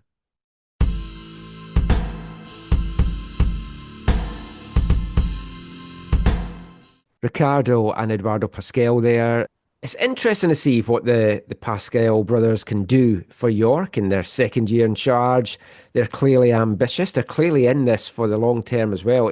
You're not going to invest in the CPL to just try and make a quick buck and get out, because you're losing money for 5, maybe 10 years. And they genuinely want to grow Canadian soccer and grow York and make it something. They're looking at a stadium. They've got a League One side now. And they certainly are going to be targeting a finish above 4th, you feel, for this upcoming campaign. Now, they've had a year to kind of get used to the league and the whole Canadian landscape. Yeah. Yeah. As much as you want this league to have as many Canadian investors as possible, it's obviously needed external investors. And so this seems to be, these brothers seem to be a good solution to what was a significant problem for the league, or had the potential to be a really big problem. So they've come in, and I think they've done well. I only got to attend one game at York Lions Stadium this year, but even you liked the experience, you said. Yeah, it was much better than kind of the way it's presented or perceived in the community in general. Now, part of that was because of their efforts. So I think they've come in and they've made efforts to improve things and do things and try things. So yeah, Mora, I think, was a part of that, bringing in an experienced Mexican coach. They brought in some experienced Mexican players. The day we were there, one of the reasons why the crowd was maybe better than average was they brought in Jorge Campos as hey, come meet Jorge Campos. I was trying to remember who it was. I knew there was someone. I couldn't remember who it was, but yeah. So you could say, oh, well, it's like, they should be bringing in Dwayne D. Rosario or a Canadian or a Tiba or a Canadian or someone from Brampton or some kind of Canadian. I don't think even you don't get those kind of folk out though. Like the crowds don't come out for people like that. That's debatable for sure. But you could see that people were excited about it. People were there. It was meaningful. We didn't stick around to stand in line to shake his hand or get him to sign anything, of course, but you could just tell, like, okay, this was helpful for them on that occasion. And obviously it didn't hurt them at all that the fact that they, won the game and played, relatively well in the evening. I can't remember, was it 3-1? It was 3-1, right? Yeah, it was a 3-1 game. And hey, Elijah scored from that corner, like right in front of us. And it was good times. But anyway, so I appreciate what they're doing there. And I think they're going in a good direction. Obviously, like for many of the CPL sides, stadium is a significant thing. Yeah. And will they be able to improve their situation in the long or the medium to long term? That's, I think, a huge thing. Well, they very much want to. They seem to have irons in the fire. But as we know, in Canada, it's not easy to get stadiums and stuff built when you're in a housing crisis throughout the country and stuff as well. Just to take, we can take a tangent on that, Yeah. right? Okay, so let's look. So let's go west to east, and let's talk about the clubs and their stadium situation. You have Pacific, who, have a nice little stadium, but like a number of the stadiums in the league, I think it would be not unfair to call it incomplete, right? And so what does that mean? Is it ever going to get completed? The local municipal government changed since when they first went there. Well, yeah. And Because then there's all the rumors as well, like are they up for sale? Now that's been denied. It's like there was rumors they were going to move downtown, play out of Royal Athletic Park, and it was going to get renovated. There's been someone mentioned to me that they're not even 100% sure that there's a lease for this season for them. Beyond this year, definitely it doesn't seem that there is one, but there was a little bit of confusion as to whether all the I's have been dotted and the T's have been crossed even for this year, which is concerning. I like the stadium. I think it's a cracking little stadium. Oh, I think it's got flaws. I think it's probably the top half, is the top 4 maybe in the league. But it feels a little bit incomplete. Now I know the part of the argument of that is you're never going to complete it until you fill it. That's a debate or a thing for all the clubs except for Halifax. Well, that's the debate East Fife's had for years, because we've got one stand and it fits 2,000 and the stadium looks crap because you've one stand and no terracing. But why spend that money when finances are tight when you're getting 600-700 people in it? Yeah. No, that's totally legit. So for me, I'm not a betting man, but if I was, I can see them at Royal Athletic Park one day. How soon? I don't know. They have to get downtown. Under what scenario? I'm not sure, but I would be surprised. As much as I like that bit of the city and you're not having to go downtown and deal with all the traffic and stuff, and when I've gone over, like we've stayed in Sydney or Sook and we could travel in, it's really nice. And if you want a day trip to Victoria, you can go and do that if you're staying for a few days as well. For the regulars, locals, public transport's horrible. Yeah. It's a long ass journey. If you're driving from the city, it can be horrendous getting out of bits of Victoria to get to the main bit. They need to be downtown to get the crowds up. As good as everything is there, you feel they need to be downtown. Yeah. And then I would also say, like you kind of mentioned, also Royal Athletic Park isn't any kind of perfect scenario. Stadium either, because I've only been there once and it was for the U20 World Cup in 2007 and they added in the big, makeshift stand on the side or whatever. So if that is the ultimate place to end up, I think you're right. It will be renovated or altered or upgraded or whatever. Oh, it'd have to. It's incomplete as well.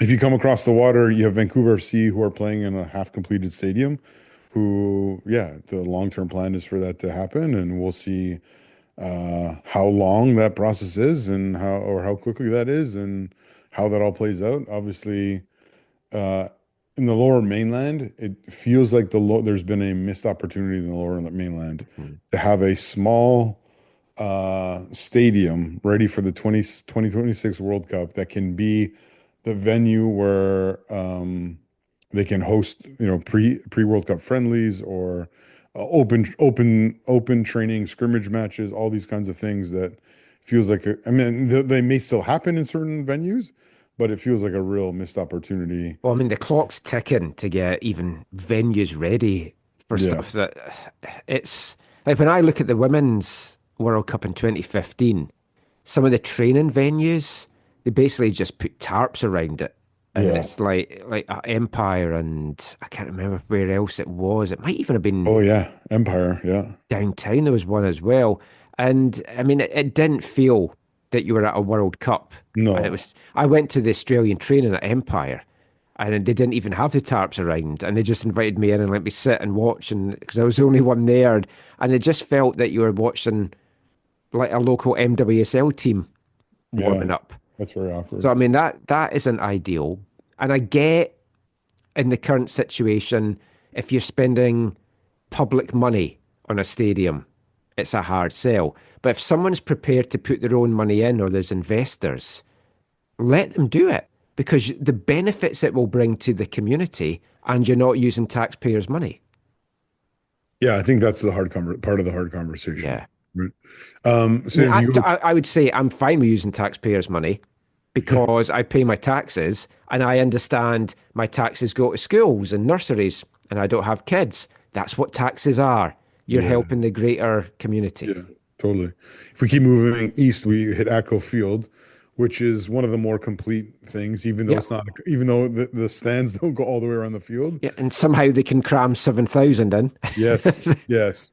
I think the more and more, if Cavalry can get like a steady flow of closer to 6,000, then that will push the owners there to maybe look at how do they modify things or do things differently there. It's not downtown, but it's a beautiful little setup, which to me is probably like for Kirk, it's already become. He's like, yeah, he'd rather go there than to go to Pacific. Like he enjoys the setup there better. Like and the everything. The food is great there, and Oh, yeah. yeah, it's really cool.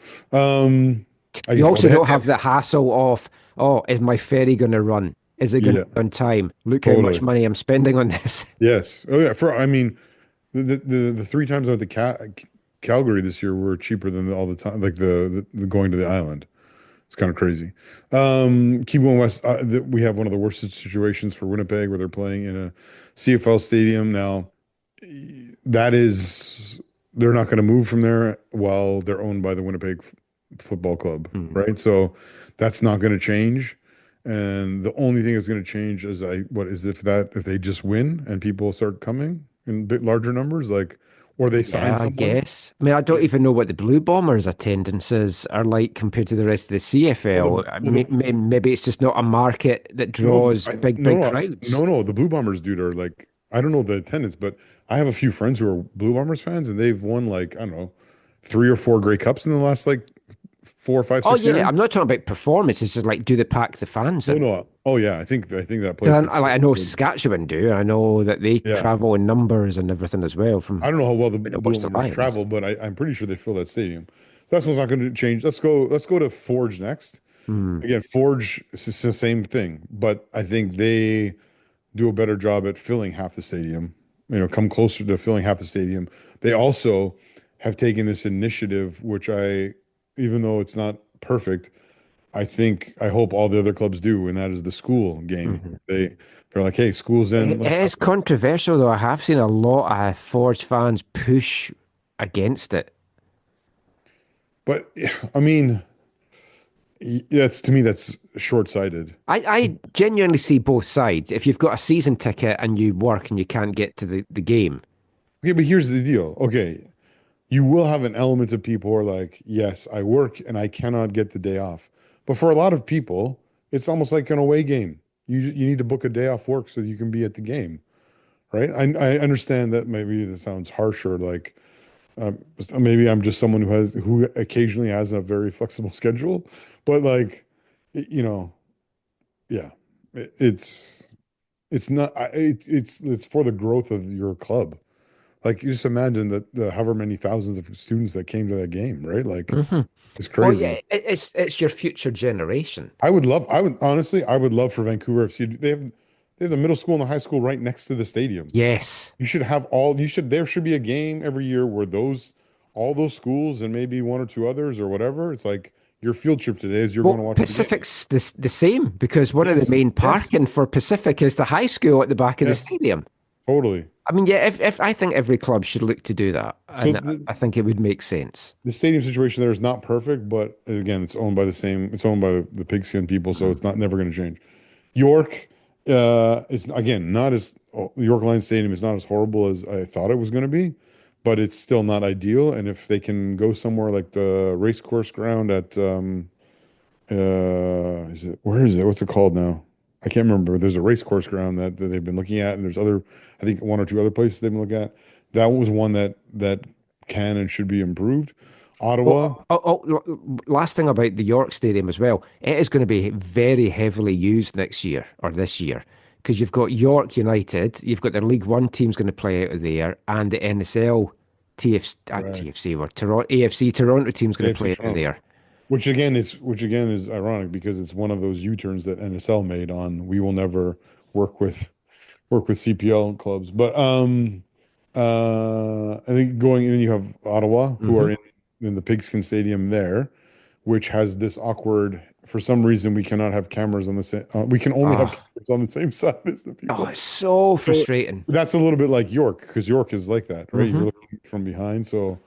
And it's a big stadium, so I mean, even Valor, it's like, although it's not quite like that, because it's such a vast stadium, it just makes it look. It feels like Valor doesn't do what those other clubs do and say, "Hey, everyone, you got to be over here." Though. No, you can be wherever you seem to want in the stadium. Yeah, I think Valor probably should say, "Yeah, hey, we're only opening the non-TV side, or the side the camera's facing, and let's go from there." That would make sense. I think you're going to see that from some of the clubs this year, working on the optics of all that stuff. And then what do we have? Is Halifax. Halifax, they're so big they're expanding the stadium for the season. Yeah, we'll have a chat about Halifax in a few weeks. I want to get Patrice on, or maybe some of the other players, or I'd love to speak to TMG again and just find out about that. And we can cover the whole stadium thing then. But the fact that they have to expand is tremendous. The only thing with their stadium is that they need a permanent stadium. Like they have one of these kind of makeshift stadium. So eventually, one day, hopefully they'll be able to build an actual permanent structure. And from what I can gather from like Discords and various things, there does seem to be a section of the community that pushes against what they're trying to do there as well. Yeah. Which is what you just get in Canada and other places as well. But yeah, it's certainly very interesting stuff stadium-wise. And Edmonton, you've got Clark, you've got Commonwealth, if they get a team back there. When you look at some of the expansion clubs that's been mentioned as well, I think one of the first things that they need to look at for these teams is let's see what quality of stadium you're going to be playing in. How soon can you get one up? And in the next show, we're going to be talking to Colin Elms from TSS Rovers, and I'm not sure how much we can talk about in this as well, but there's murmurs in a few places in the Lower Mainland, Richmond being one of them, that there could be some kind of stadium go up. Surrey's had it for ages and things as well. So it's interesting times, and you have to kind of wait and see, will there be a legacy come out of the 2026 World Cup, or is it going to feel like there isn't one, which it kind of feels like in a lot of ways from the women's one. Yeah. But yeah, we'll see. Well, we've covered 3 of the CPL teams there, Vancouver, Pacific and York. We're going to turn our attention now to another one in the next part. And it's not just any team, it's the CPL North Star Cup Champions, Cavalry FC, as we bring you our first feature interview of 2025, as we sit down with friend of the show and long-time friend of us here at AFTN, head coach Tommy Wheeldon Jr., and we will be back with that after the first song from our first album of the month of 2025. Hi, I'm Tommy Wheeldon Jr., and you are listening to the AFTN Soccer Show.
Welcome back to the AFTN Soccer Show on CITR Radio 101.9 FM. And kicking off this part, it's our first song from our first album of the month of 2025, London post-punk band The Rakes. They were around from 2003 to 2009. They released 3 albums. The first of them was released on August 15th, 2005, the 11-track Capture Release, which had an extra 12th track over here in North America. The opening track was the band's second ever single. You've just heard it there, Strasbourg. It reached number 57 in the UK charts, also featured in the FIFA 2006 video game. And I always think, I don't know why, I always think Strasbourg is in Austria and not France. No, it's in France. I know, I don't know why, it's just in my head it's Austria. And then the lyrics of that song, they're talking about West Germany and spies and stuff, and it's really messed me up. But the reason I picked this album for the album of the month is Caitlin uses the Calm app. I don't know if you're familiar with that. It's like it's sleep stories and meditation, not medication, meditation and like soundscapes like rain, and it's really good. I've used it a lot when I'm traveling back to the UK to kind of help me fall asleep a little bit. But there was a story on it that she'd played a couple of times about Strasbourg, and I was like, oh, what was that song? Who was the band? And I'd totally forgotten about the band and the album. So then I dug it out and I listened to it and I was like, oh, that's such a good album. I can't believe it's 20 years old. I'd forgotten all about the band. So they are our album of the month for January. I just want to say, Strasbourg, this is the first time I've watched Strasbourg play this weekend in like forever. I just randomly put it on in the second half of their game from the weekend from Sunday against Auxerre. And I put it on and I got to see the final, whatever. Well, he came on with 5 minutes left and 6 minutes added on. So I got to watch Theo Bair play. They were trailing when he came on and they conceded another goal. He had one really great chance. Good save by the keeper. But yeah, I haven't watched Strasbourg play in like forever. But it was really cool to see. Wow, what a bizarre coincidence. Yeah, it was really good to see Theo Bair play for Auxerre because I haven't really watched much of him. No, I keep meaning to track how he's doing. He's not great. I haven't looked at the minutes, but I think it's like 15 appearances and 1 goal. See, when he went to Scotland, though, he struggled with St Johnstone, went on fire with Motherwell, so maybe he's going to struggle with his first French team and then get a move and then do better with the second one. If he's coming off the bench, though, and you're not doing well and scoring, that makes it tougher. Yeah. Anyway, we'll get back to our main football chat and we'll get back to our first feature interview of the year, and it's a special one. It's with the man that won his first North Star Cup, Cavalry FC head coach Tommy Wheeldon Jr, friend of the show, a man we've known for many a year. Welcome back to the show, Tommy. Yeah, thanks for having me. It has been a long time, really, isn't it? Back to the old PDL days to here we are now talking about CONCACAF Champions League. It's been a pretty cool journey. Yeah. I mean, first thing we'll start off with, how was your festive period? I know you got away for a little holiday before Christmas, but did you get a lot of R&R in? Massively. I was exhausted, I'll be honest. I said to the boys today with our first day back was the reward for success is more work. And after we'd won and played, you always want to play in the last game of the season. So when you win it, you're right, with it comes more attention, more conversations, more media, and just lots of extra work. So happy to do that. Then had a little run to the sun with the family. Maui, absolutely love Maui. Hawaii kind of just brings energy levels down. I think it's the volcano and the fresh air. But yeah, needed it because you do as a head coach and general manager. You play every game over and over again in your head. So the mental exhaustion is far different than, the players like, Marco Carducci or Sergio Camargo or Dan Klomp that have played all the minutes. They have a physical exhaustion as well. Ours is just purely mental. So yeah, it was needed. Christmas is always fun in our house. But then you're itching as soon as Christmas is done to get back on the pitch. So we're fortunate to have started our training process already. Yeah, because if you're in the last game of the season and that's successful, that usually means you're back earlier as well, which of course you are, and we'll come to that in a sec.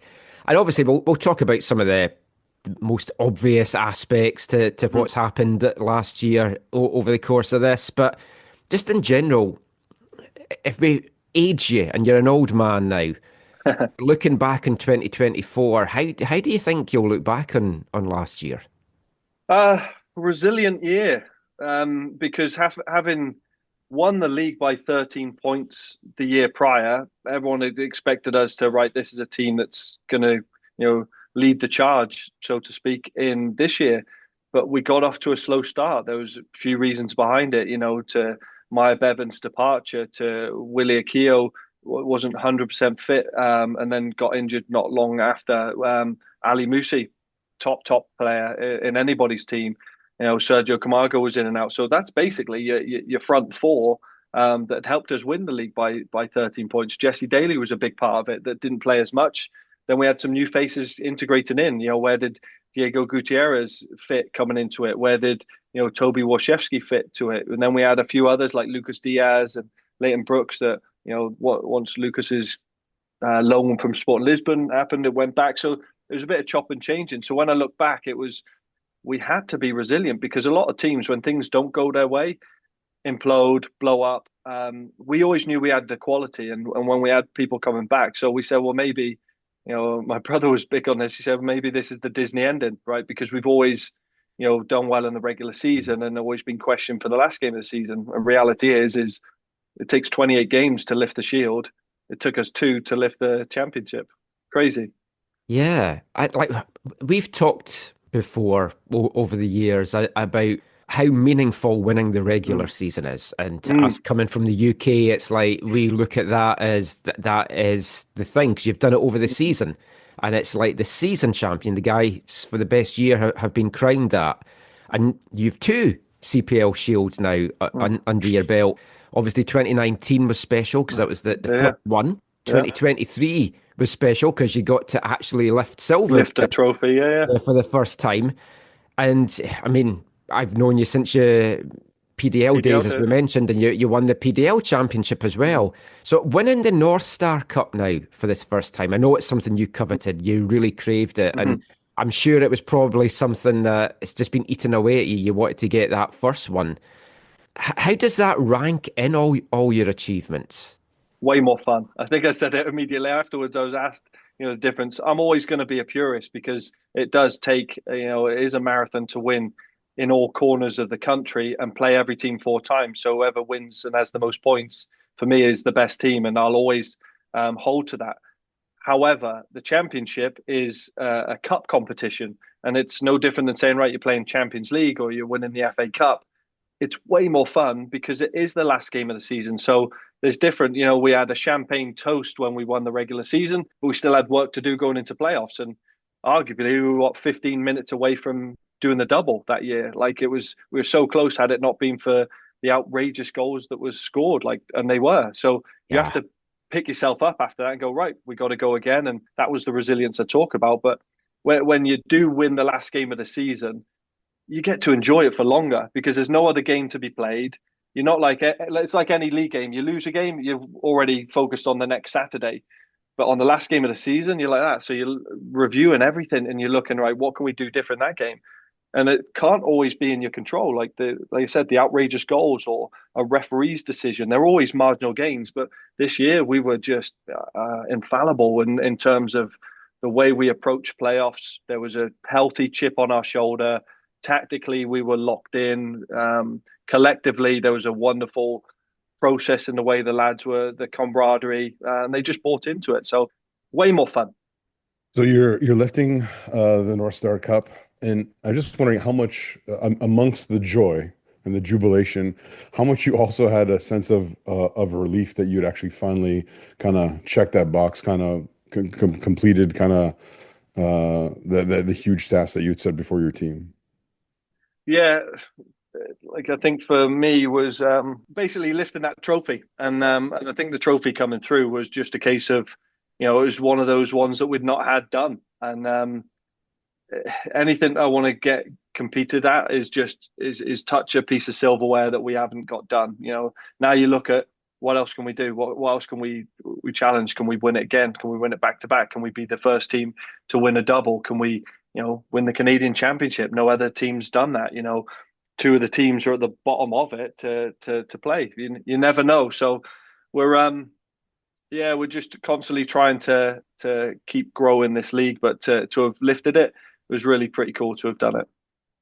And it was a pleasure this last season to get to Atco Field 3 times for games, and it's a very special, almost like a magical little place in southern Calgary.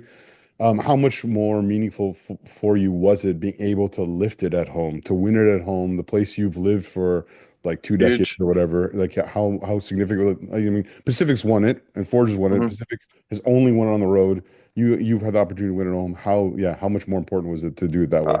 Huge. And it was interesting because we were talking about, trying to sell out, and 6,000 was like pushing the capacity.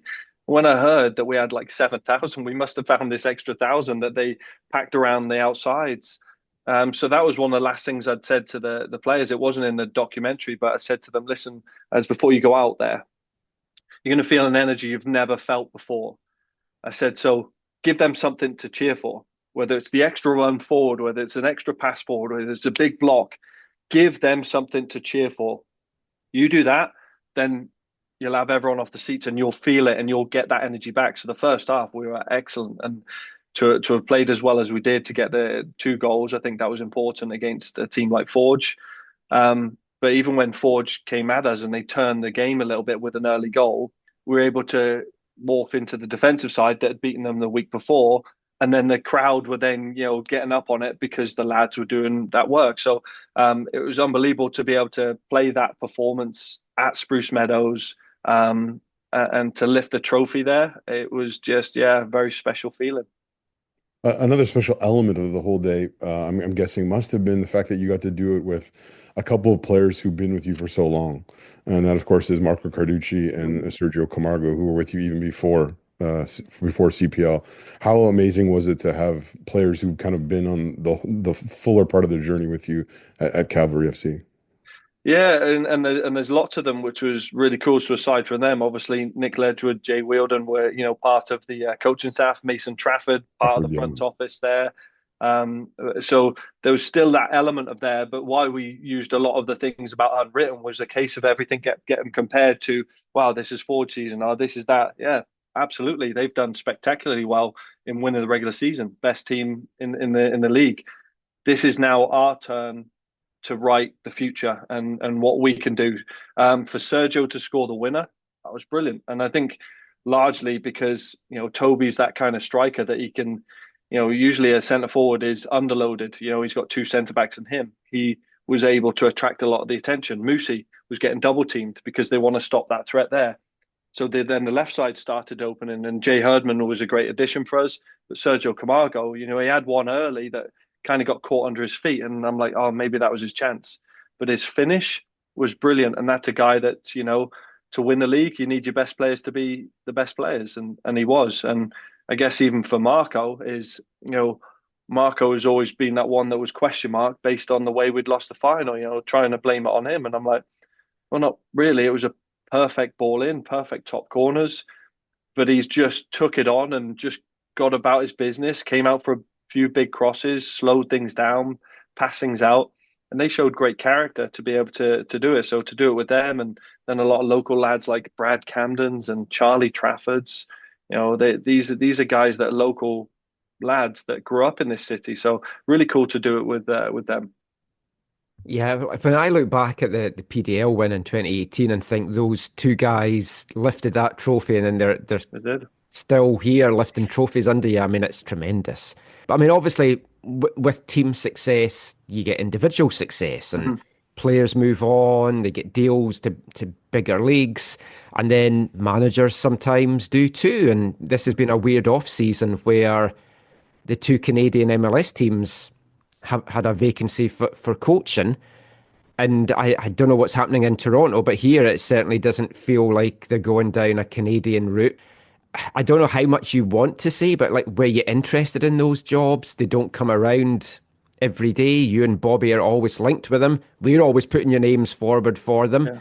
It's like, would you have liked that opportunity? Might you still get that opportunity? Well, I'm one of the fortunate few to have been given, I guess $1 million to build your own team, and I'm still in the same job, right? That's a story I always tell. I'm playing fantasy football in real life. made the first bunch of signings. We're now getting to about our 100th ever player. So that's a pretty cool experience to have these CONCACAF Champions Cup, to have all these experiences. There's no way I'm bored of this job, and I'm enjoying it because of the impact I get to make here. I was one of the shortlists for the national team job, and it was a really cool experience to have gone through it. I think with Jesse Marsh doing it, I think it's a great hire for the country.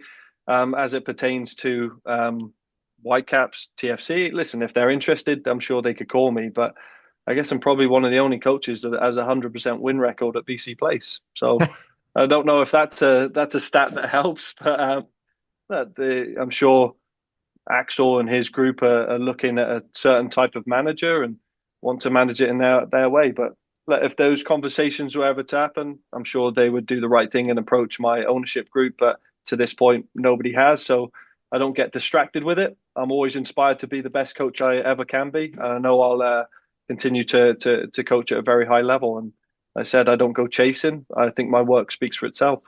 No, I think it does as well. And it's like, who knows? When we'll talk about the Canadian Championship in a little bit, but we might see you back at BC Place and semis, depending on how that draw went, because it's certainly favourable for both you and the Whitecaps. But if we look ahead now, like everything that's done last year, great achievement.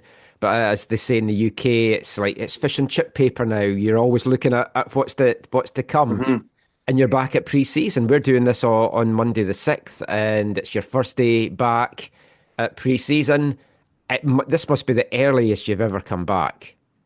Last year, first week back after the new year. So it was the same last year, right? Yeah, but what we've done is we've kind of changed.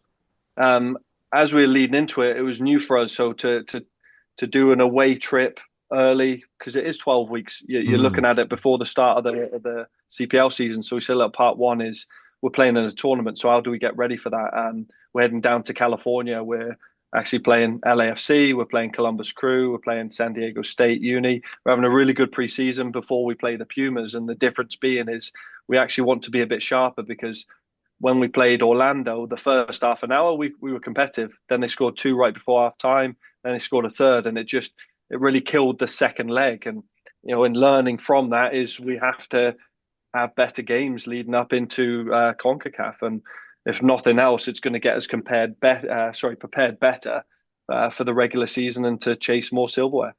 Obviously, in the CPL, you're the team that everyone's going to gun for as the champions, and it's always you and Forge, the teams you feel you have to knock you guys off if they're going to get to the final. It's certainly how it feels.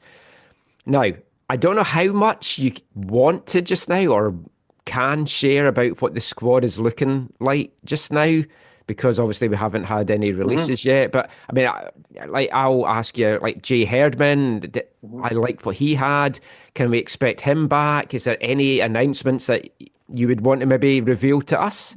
Yeah, well, listen, we're certainly in talks. I know he didn't extend his stay with the Whitecaps. I think when he came in, he offered something really good, and that's what you're seeing is the MLS Next has a place in the football universe because it is for the young players coming through.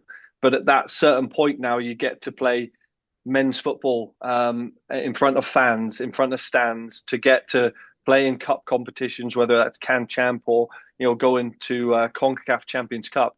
I think that's what is an attraction to somebody like Jay, that is highly technical, very competitive. He was really good for us. But beyond that, this will be our highest number of returnees. I don't think there's been many clubs that have been able to bring around 20 returnees back. So we're just finalising all those. And then from there, we can be patient with the last few. Cool. We've got a really good selection of U Sports draft picks that, we retained Max Pipegrass from last year. Yeah. Owen Antonuk scores goals at every level. I love Owen. Watched him here, commentated on the Dinos UBC game that he had here as well. And what a great season he had. Yeah.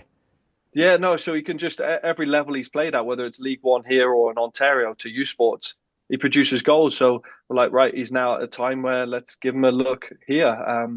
And then Harvey Hughes is a left-footed left-back, left winger that just adds some balance. But we'll have a look over the next couple of years to see where they're at. But then we can be patient. But yeah, what I can say is it's probably the highest number of returning players I've had, which when we've won back-to-back trophies over the last couple of years. So when you have it, it's not a case of trying to reinvent the wheel. It's actually, look, keep a winning group together because they know how to win the regular season. They know how to win the championship, and let's see if we can continue to attack those trophies. Speaking of returning players, I know I've heard you touch on this a little bit in the past, but is there any chance Myer Bevan will return, or is that ship like totally sailed? Obviously, he's been playing with Auckland City this past year, which is, I know, a semi-pro level. He's not playing professionally, but obviously, I think people are drawn to him because now Auckland City is, of course, in the everyone's least favorite competition, the FIFA Club World Cup. Crazy! It's crazy. Yeah. Myer, it was a really complex situation. So he's a young man that, his fiance was having their second child. He just signed a new deal, and as soon as the baby was born, was around CONCACAF. Him coming back in, we'd allowed him a little bit more time. He came back in, played, scored the goal. And the heartbreaking part of it was that, they weren't prepared to move as a family, and that put a lot of stress on the lad. He was under another couple of years. It was a complex situation, even as a general manager. So part of it is general manager hat on for this football club. He's our Golden Boot winner. You don't want to allow him to just leave on a free. But with it, then we needed to also protect our interests. I also wanted to try and support him in his return as a family man. And we were able to find a mutual agreement where he could play amateur football, if you will. But if there was a pro club, say it was the New Auckland FC team that was, in the Hyundai A-League, wanted to have a pro, then there was a price tag on his head. So with it, then there's complexity of he then gets to play in the FIFA Club World Cup. So our fans are looking, going, well, hang on a minute, how's he playing in that one? And now he's going to be going and playing against Bayern Munich, Boca Juniors, and who's the third team? There's another one but anyway, that people are telling me about this. I'm like, yeah, it is. It's, we wish him all the best. A few of our players still keep in contact, but it was a complex situation to navigate through. But no, unfortunately, he won't be coming back. But we wish him all the best. I think, honestly, Tommy, that's something you and Cavalry need to be applauded for, because sports and the football business world is a really difficult thing where, as well as anyone, it's how well you keep relationships with people. So you don't want to be seen as treating your players poorly, because that has a knock-on effect on how incoming players or potential incoming players will view your club. And also, like you said, you also don't want to just be giving away your best players for nothing when they're worth something and stuff. So yeah, I guess kudos for how you've kind of navigated that very difficult road there.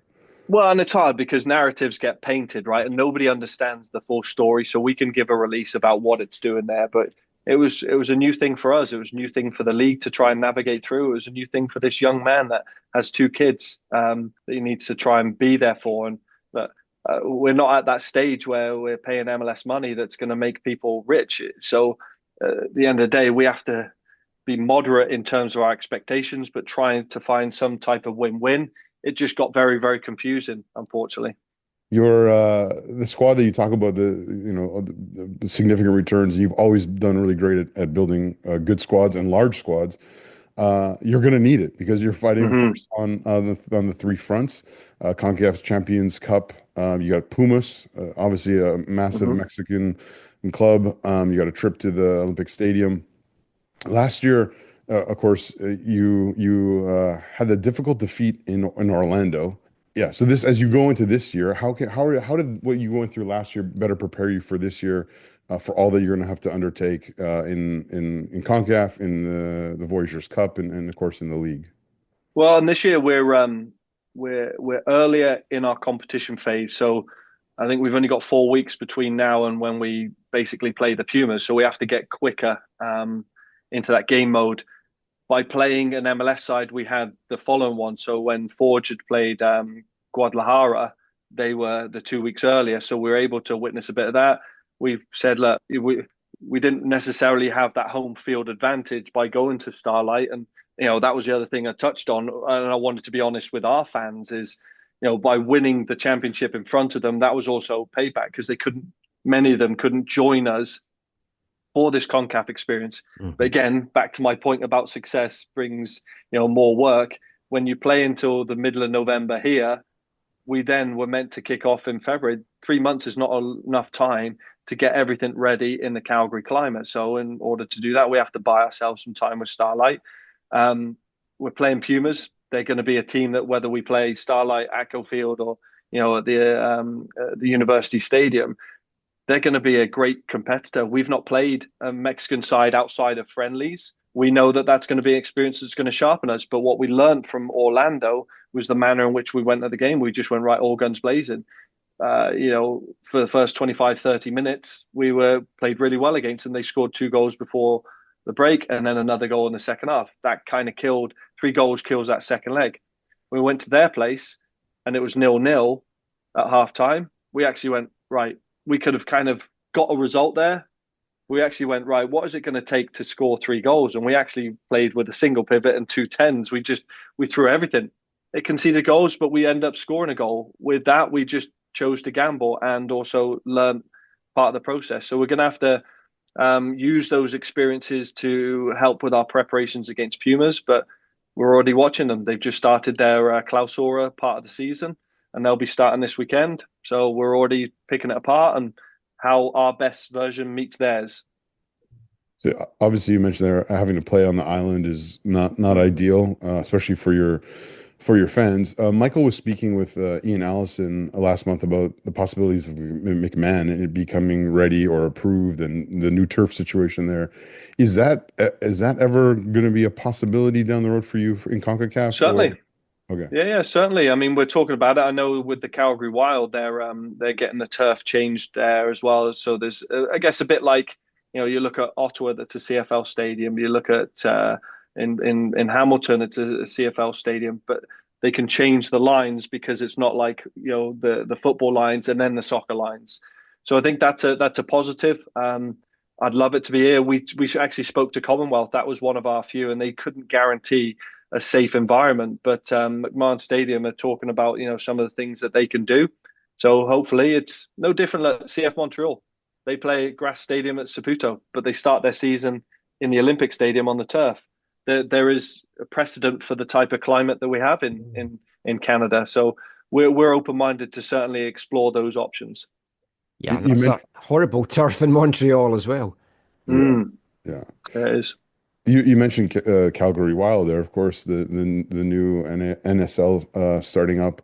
How do you view them? Do you view them as a rival, like someone you're fighting within the soccer community for bums and seats, or is it just kind of like they're new this year and they'll be kind of like the new shiny thing that people will be attracted to, and just kind of ride it out for a year?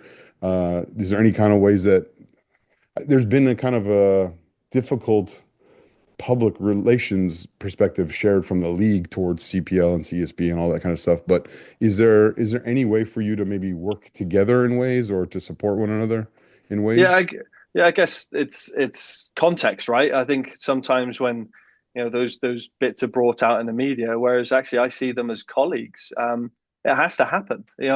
I was at a recent awards night for Calgary Foothills, and Deanna Matheson was talking and Deanna Zumwalt, and what's embarrassing for this country is that all the other countries have had women's professional leagues long before ours. When I moved here 20 plus years ago, I remember leaving England and thinking, wow, we're so far behind where Canada are. And now England have this pro league and have leapfrogged way above Canada. So for me, I'm like, absolutely, in a first world country, to not even have a third world product is embarrassing. So the work in which they're doing, it's going to be hard. So my message is always that we've got a lot of people that, speak up on Twitter and Instagram about, well, you should do it.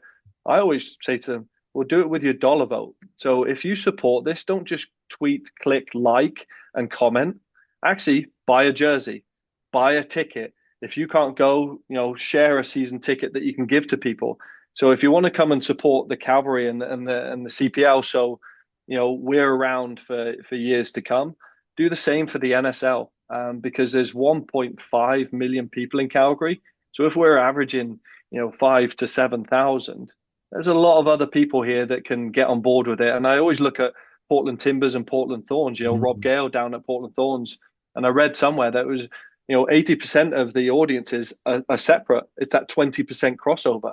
So I do believe we live in a city that can help support one another. And listen, I'm actually going to look forward to if there's not games that I've got on, I'm going to go and watch a game because I actually get to be a fan as well. Yeah. I guess they've got the advantage. They're more central, whereas you're kind of more on the outskirts. But yeah, I mean, hopefully the crossover. Yeah, there will be, and there'll be more in the north because the University Stadium, even though it is closer to downtown, the Calgary's so big. You've been here, like the suburbs are just massive. It's a massive footprint. So there's enough people here, but all I always say is make sure that they have a dollar vote to back it up. Well, you get the Albertan Derby back, or an Albertan Derby back this year in the Canadian Championship. I think when everyone saw the teams that were in it, loads of us wanted. I mean, I wanted Cavalry TSS. I mean, hopefully we'll get that at some point. But I think aside from that, we did want Cavalry Edmonton Scottish. You've got that. Should be a fun one. What are you looking forward to about that? It's a good draw for you on paper. Yeah, it is. But I also remind some of our players is it was like us being drawn against the Whitecaps in 2019. Was this is a team that's more experienced. Has a bigger pay budget than us. And, anything can happen in it, no different than us going to face Pumas. So we're preparing to play them over, 180 plus minutes. I'm sure Paul Hamilton, which is another cool story because I know the family very well, John and Chris. Paul was a player here at Foothills and, an ex-FC Edmonton player. He's a terrific young man that's taken on the Edmonton Scottish that, built facilities and they've got a wonderful soccer culture around there. So, yes, we welcome the game to play against them. We also welcome the opportunity to help grow it in Alberta. Yes, we are Alberta's only pro club, but we need another CPL club in Edmonton. I mean, it give us 10 points a season, to be honest. But I'm just. But no, listen. We wouldn't ever underestimate our opponents coming down because we know it's important. It's going to be a huge game for them, and it's over one game. It's not over two legs. Yeah. I mean, obviously, I'll be cheering on them because it's Scotland v England, so I have to go for the Scottish team. Of course, yeah. Hey, TSS have got Valor. I'm looking forward to that. I've never been to Winnipeg, so making the trip out to that. And then if we get through that, we have the Whitecaps, and that sets us up financially for a few years as well, which is nice. Yeah. Just last few things. Some general CPL and Canadian soccer stuff. So, I mean, there's all the talk about MLS switching their schedule from August to May after the World Cup next year. And if it does, USL is expected to do the same. NCAA is expected to do the same. There's been murmurs CPL might look at it.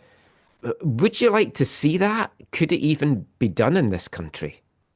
That's the hard thing. I don't know if it can be done in this country, just based on, outside of Vancouver Island, have we got enough now to be able to play through these months? Like I'm looking outside, we've had a cold snap last week of -15. You're not going to get fans, right? Like you're not going to get a ton of fans through it. I don't think it will happen in the CPL. May do in the States because they're in more warmer climates, and then the MLS stadiums that aren't, you're seeing that in the NFL. Like, what was it? The Minnesota Vikings, our athletic therapist went to watch it and it's a heated stadium. So you can get that. We're not there. It would take us another 10 to 15 years to even consider it. So I couldn't see the CPL changing. If the MLS change, then there's obviously a business reason behind it. Yeah. It's also weird as well because we've got with the transfer window, it really hit the Whitecaps last year and probably the other Canadian clubs. And it's like the need to then work around all these things. So, yeah, I guess there's not really any easy answer to that. Yeah. Tell me, how do you view CPL heading into season 7? Is it where you thought it would be? Is it ahead? Is it maybe disappointing that obviously there's not more clubs or maybe not more players have been sold abroad or whatever metrics maybe you look at it through? How do you view the league at this point in its history? But from a coaching side, I think it's got better. So I look back to when we came in 2019, and I think we got our squad right from the start. So I think having a good early start was important.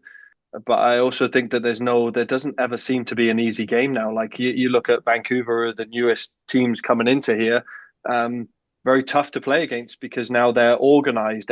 Everybody has an identity off the ball. Everybody has an identity with it. When you play each other 4 times, there's always a game where they might play a back five or they might play a front two, that they'll change up. I think the standard of the league is better with regards to players moving onwards and upwards. It's tough because you look at, from our side, I think the MLS is probably the best transition into it because you look at how Joel Waterman adapted. Lucas McNaughton, obviously Mo Farsi came through us. There's an easier transition into that. It's just a faster pace at a general level. I talked to Leon Hapgood at New York City a fair bit now on these things, and he said the biggest difference is the DPs, right? The tens and those players, the Messis that are special players that can change a game. I think that's the transition. I think it's always hard to go into Europe. When you look at players, it's great that Poku's gone there and started playing well. We've obviously had Arabin Peppel, but it's taken his third loan from Luton for him, and he's on fire right now. But he's essentially in the 5th tier on loan from Luton Town, but he's now scoring goals and playing regularly. Gote Insigne, it's been hard for him to get regular minutes, whether it's a language barrier, whether it's a coaching adaptation.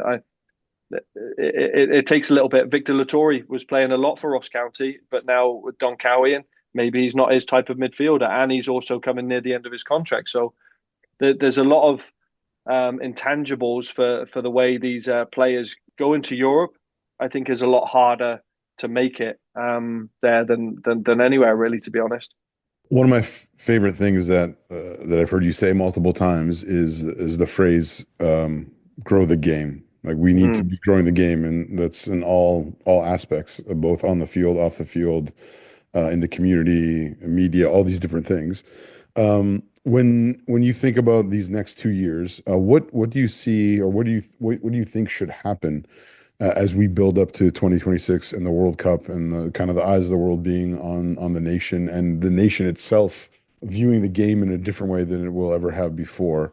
What do you think should be done, or how do you think CPL or maybe even just Cavalry should capitalize on this window of opportunity where the growth maybe can be accelerated because of the microscope it'll be under?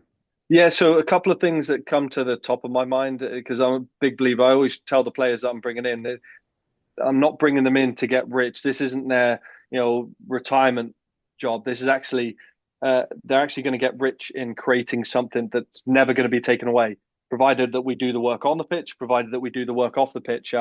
Nick Ledgewood, as well as one of our assistant coaches, is part of our community manager, and part of it is school engagements to camps, to clinics, to public visits, and a lot of these lads do them. So every one of our 14 games, we have a different club from around Calgary that walks out. With it, we get 2 figureheads that go out to their club, so we actually reciprocate the visits so that we come to them and see them. That's massive for the lads. But the only way in which we're going to now hit the next surplus of supporters is accessibility. I think we've been handcuffed, this whole media deal. The more I read, the more I learn about it. It's crazy how we were kept off, because in year one we had access to CBC. I think the Spanish company that then owned Media Pro, their idea was to siphon it off and allow other channels to use it. But One Soccer obviously ended up getting created because we needed to have a platform. And I actually think the One Soccer guys do a very good job of the promotions of it. So when we actually send out videos of players that we're trying to put on the transfer list, it comes across a very well-run league because of the way it is. We need more eyeballs to see it. So like the final was on CBC, I think that's now the start. And I know the commissioner's passionate on that, about new eyeballs. I think it's important that we did like we did in Kelowna. Whilst it's often a pain to get and do extra stuff, it's actually part of what this league is, to go and do those events to grow the league, so that maybe Kelowna's the next group coming in. Maybe it's Quebec City. Maybe it's another one in Ontario. But maybe we need another game up in Edmonton. And I think these are the ones, because we need new eyeballs, because we've got our hardcore ones. We've sold them. there's excellent supporter groups no matter where you go. Whether you obviously our foot soldiers, you go to the Valor game, the Red River Rising. They're passionate in there. It's just in a big stadium. Ottawa, we always have a bit of fun back and forth with them. They've got a cracking supporters group, but it's right behind it and it's not seen on TV. York are trying their best to do theirs. Forge have got a cracking fan base. So every club has it. The Lakeside Boys that were part of the Highlanders with Pacific. Everybody has these hardcore supporter clubs. We've got them. How can we then get the casual fans that come in as well as the soccer community? Because soccer community is busy. So they're not always going to, if they're going 5 times a week, maybe they want to go to the movies. Maybe they want to go out for dinner with the family. But if you make it meaningful to the whole family, they're going to start doing it. But it's that next tranche of eyeballs, that's where we've got to get more eyeballs in. That's how we do it. And then beyond that is just infrastructure. And for me, I mean it in 2 parts. Is we need the underbelly. We've started that with our under-21 team that's in League One Alberta. We don't try and play for getting them to win the league and go to CanChamp because they can't, because you can only have one of the same crest. But these 17, 18, 19-year-olds are now playing against decent players on a regular basis. But then beyond that, we've got to have infrastructure. We've got to have good training facilities, which I think that's going to be something that might come out the back end of the 2026 is, training grounds that gives more facilities for, the teams to create players. Sounds fantastic. We'll just wrap off the it top up. of my head. Well, that's pretty good. We'll wrap it up there. Aside from a question I ask at the end of all these, are Everton staying up this year? Oh my God, I was just talking to my brother about it. Honestly, Michael, it is so depressing to put it on. I think I've struggled to watch a full game this season.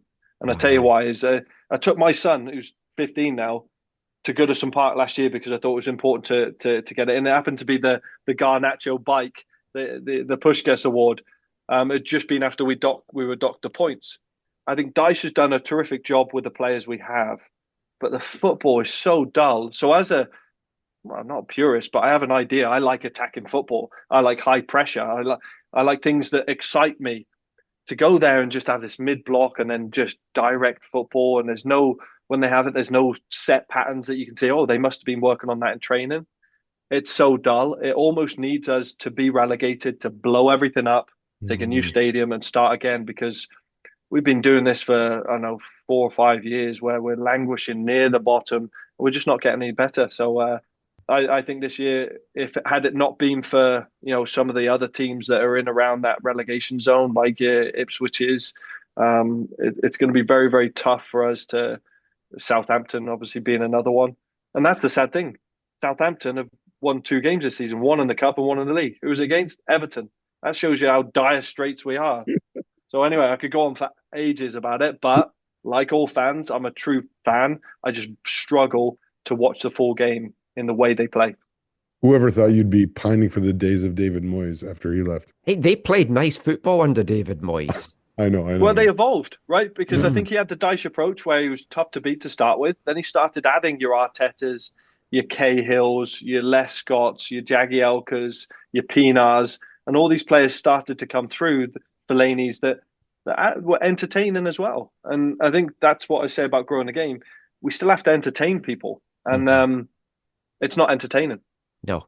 It's nice that you got your son to Goodison as well. I'm sad it's going. I know why they're making the move, but 120 odd years they've been crazy. It saddens me. I'm a West Ham fan, and I've not been to the new stadium. It just seems so soulless. I loved Upton Park, and I was there a few times, and it was just a wonderful little stadium. First club to have three stadiums in one city. No, Everton. They had Anfield. Yeah. Goodison, and now Bramley-Moore. When the story about Anfield? Weren't they at Stanley Park as well, though?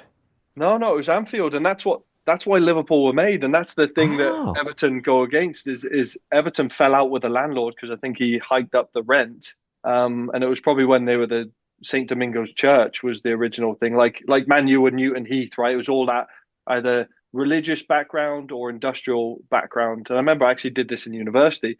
But yeah, they fell out with the landlord at Anfield. So, well, screw you. We're going to go and start our own across Stanley Park, created Goodison. And with it, the other guy went, well, we'll just create our own team. And then since then, it's been the worst thing that we've ever done. Yeah, well, I think they'll stay up. I think that it all depends really on Southampton and Leicester if they splash some cash this window, I think. Yeah. That's a fun way to end. Thank you for your time. You've been very generous with us today, no problem. Tommy. Good luck for the season ahead. I'm heading over to the island, so I'll see you during this game. And it should be a lot of fun. So good luck. Have a happy new year. Have a good, successful year, and we'll talk to you soon. Thanks, guys. Thanks, Michael. Thanks, Zach. Cheers, man. But it's very cold out here in the snow, marching to and from the enemy. Oh, I say it's tough, I have had enough. Can you stop the cavalry?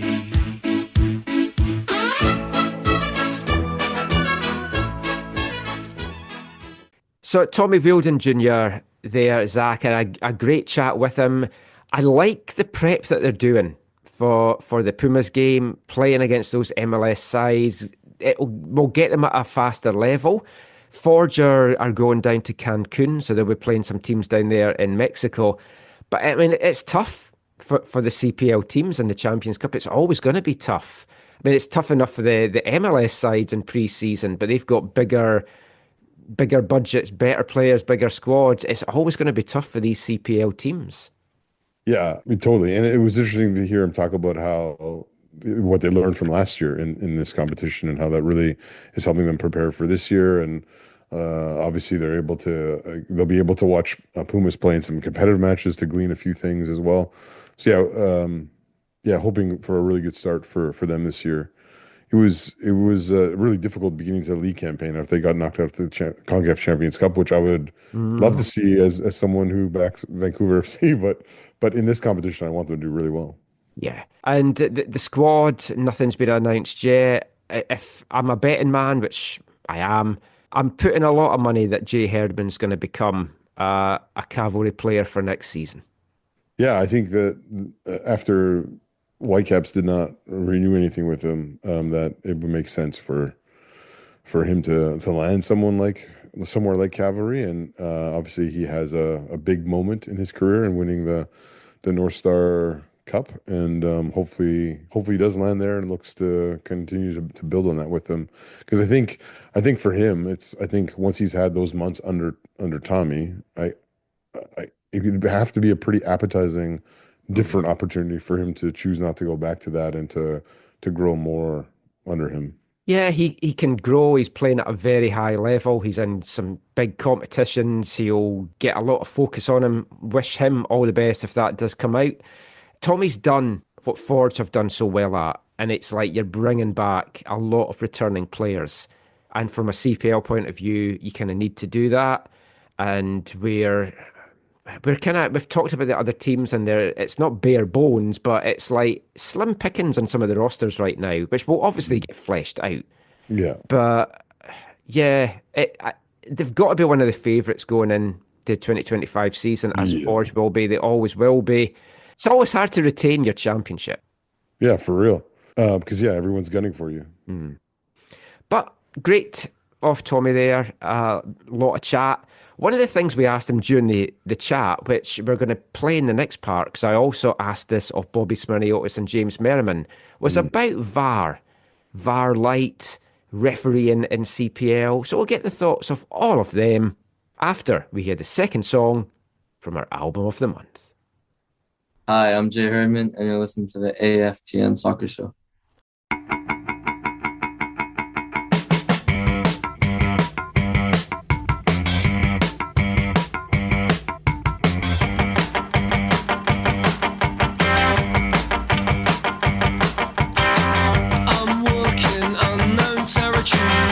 Sun's not shining. There's nothing golden about Golden Lane. The smoke is heavy in my lungs and the adverts are working. I just can't sell for who or what I am. I don't wanna miss out on anything. At the same time I feel the need to retreat. Everything is temporary these days.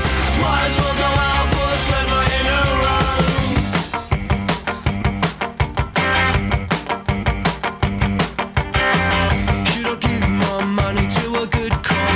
Save for a holiday.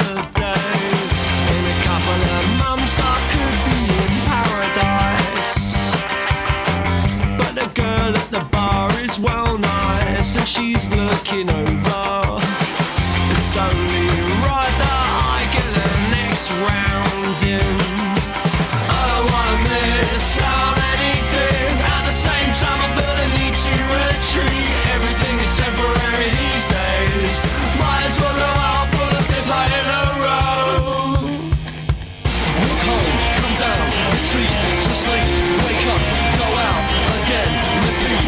Walk home, come down, retreat to sleep, hook up again. This time next week. Walk home, come down, retreat to sleep, wake up, go out again, repeat. Walk home, come down, retreat to sleep, hook up again. This time next week. Welcome back to the AFTN Soccer Show on CITR Radio 101.9 FM. And kicking off this part, it's the second of our songs from our album of the month for January, English band The Rakes from 2005. And that is the third single that was taken from the band's debut album. The debut album in question is Capture Release. That song was called Retreat, and it was released on April 18th, 2005, before the debut album came out, and it gave the band their highest UK chart position. It reached number 24 in the main UK charts and number 1 in the UK indie charts. And we'll have more songs to come from The Rakes and their Capture Release album over the course of the month. If you want to check it out before then, you can find all this stuff on YouTube, Spotify, Apple, all the usual places. It's a really, really good album. Highly recommend you checking it out. So we're going to get back to the football chat now, continue the CPL chat going, and talk about one of the big contentious issues in the Canadian Premier League for the last couple of years, and that is the standard of refereeing.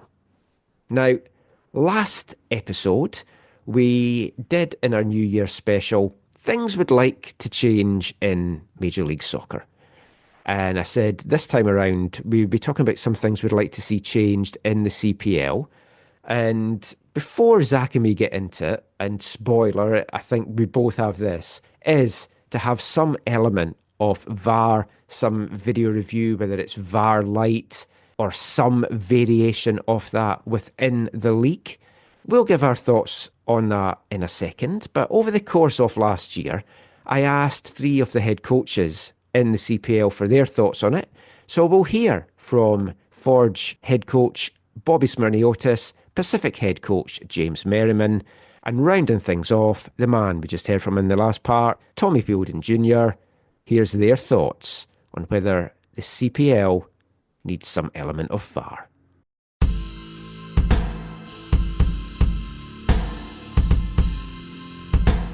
It's kind of about rules, rule changes. We'd just love to hear your thoughts on whether the league now needs to have some kind of VAR light system coming in after some of the things that maybe played out this year.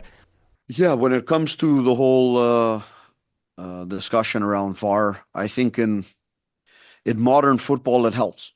Referees are having more and more challenges as you get up and as you get up each and every level. And let's face it, at all levels of the game, they're being supported by VAR, and I think that helps the game.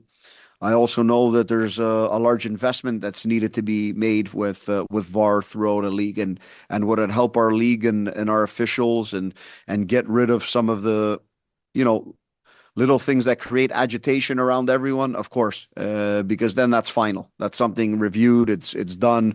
It's out of the way. As coaches, we have nothing to say. As referees, there's nothing more to say, and it's clear cut. On the flip side, with that investment, what I always say is I'd love it, but is that investment better off in the teams, in the players, in different infrastructure at this point? So there's I'm not one way or the other because they're both very important on that end. It's something that, though, of course, I think would be great to see in the league. In a more general question, I'm wanting to ask a lot of the coaches in the CPL this, but There's been a few decisions in recent weeks that, with the benefit of something like VAR, would maybe be different. I don't think I need to tell you that from a recent game. When you look at something like the new video support system that's been in place at the Under-20 World Cup, is that something at least that you feel the league should be looking to push towards? I don't want to speak to it too much. I think we just need to continue to improve all around. We need to continue to improve. We need to continue to grow. Especially when we're making decisions that are going to affect the outcome of the game, the result of the game. Those are big decisions, and we need to be clear about that. At times we need to build those relationships too with for example, fourth official and the officiating groups. So it can't be us versus them. We need to be together. The league needs to continue to grow, and absolutely the referees do. The officiating will improve for sure. I asked Bobby Smyrniotis about this, and I asked James Merriman about this as well, so I'll get you as the trifecta for your thoughts on it. VAR Light, it has to come in. I mean, some of the decisions this year, surely it's long overdue. Yeah, I don't disagree. I think especially with the fourth official, I think most stadiums, if they had, there's a referee assessor, sometimes two. I think the role of the fourth official, just in the game in general, shouldn't necessarily just be about managing the benches. I mean, I think it's like almost putting somebody in there that stirs the pot versus actually manages the game. So I think there's a world in which, if it's a contentious call, to say, look, I don't know, we watch, we've always got iPads, right? There, Jake Davis and as it alongside Nick Ledgewood, my brother goes up with the analytics, and the one soccer footage alone we're probably about 30 seconds in behind anyway. So why not have that just as a basic to say, is there anything contentious? Does a replay show? Good, okay, pause there, and they can radio down to the fourth official. I'm open to it because I think there's a lot of these young referees, and that I've had my moans about referees coming through, but without them, what have we got? And they're going to make mistakes. As a young manager, I make mistakes in our selection. I have to go and answer for it in the press conference. There's no rebuttal. I always say this to Isaac Raymond. Actually, whether Dave Gantar, I think Dave's a wonderful talker. I actually think One Soccer, here's my pitch, should have someone like Dave Gantar that can actually go on there and explain what the referees are doing, because there's actually some really positive young ones. We had Renzo Villanova that did the final. It was a tough game for him, but I thought he actually came out and did it without controversy, really. That's tough to do, but we've got to have context, because like we were talking about, whether it be a Myer Bevan one or another, the NSL and CPL, we don't provide context, everyone's going to make up their own narrative, and it's the same with officiating. So I only argue about the decisions I don't understand until I started being able to, call Isaac Raymond on a Monday and say, listen, I'm having troubles here. It's not just one, it's these three events. Can you help me understand why this is happening? If he gives me context, if I agree with it, no problem. If I don't, I can give him my side of it. And then we move on. And I think that's the same for the officials. So any way we can help do that, even to the point where I think the way, MLS are doing it, where they're radioing now and explaining it, like rugby are the best set of officials, and the respect that's shown. We need to do that across the game. Just explain it. And if it's just the captains that come up, do it. Make it easier for the officials. I like the idea as well of One Soccer having the ref in, because they do it obviously on Sky over in England. And Dermot Gallagher. Yeah, sometimes they can make it more about themselves though, but I mean, that's the whole other thing.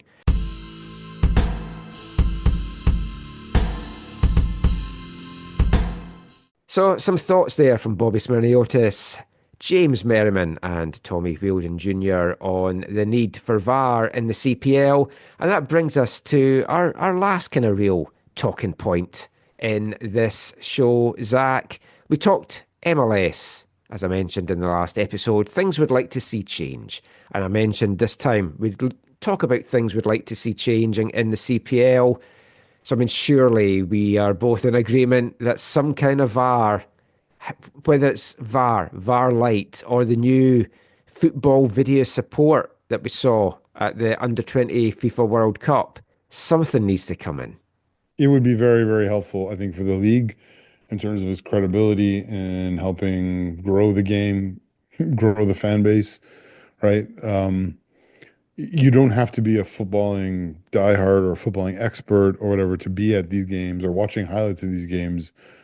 And like, it's not like a Where's Waldo for these missed calls, right? It's like, it's pretty obvious what's going on, or where the big misses are, and the frequency with which they happen. And also, like we've talked about, the ease at which some of these could be solved with like a VAR light. Yeah, really quickly. Really, really helpful, because it's not simply mistakes. It's the nature. These are game-changing mistakes. And in some cases, they are like they're multiple in a game.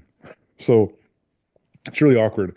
Well, I didn't want to bring a harsh buzz to our conversation with Tommy, but and I forgot to ask him when we were doing the off the record stuff, but I did want to ask him what he thought of the penalty call in the final.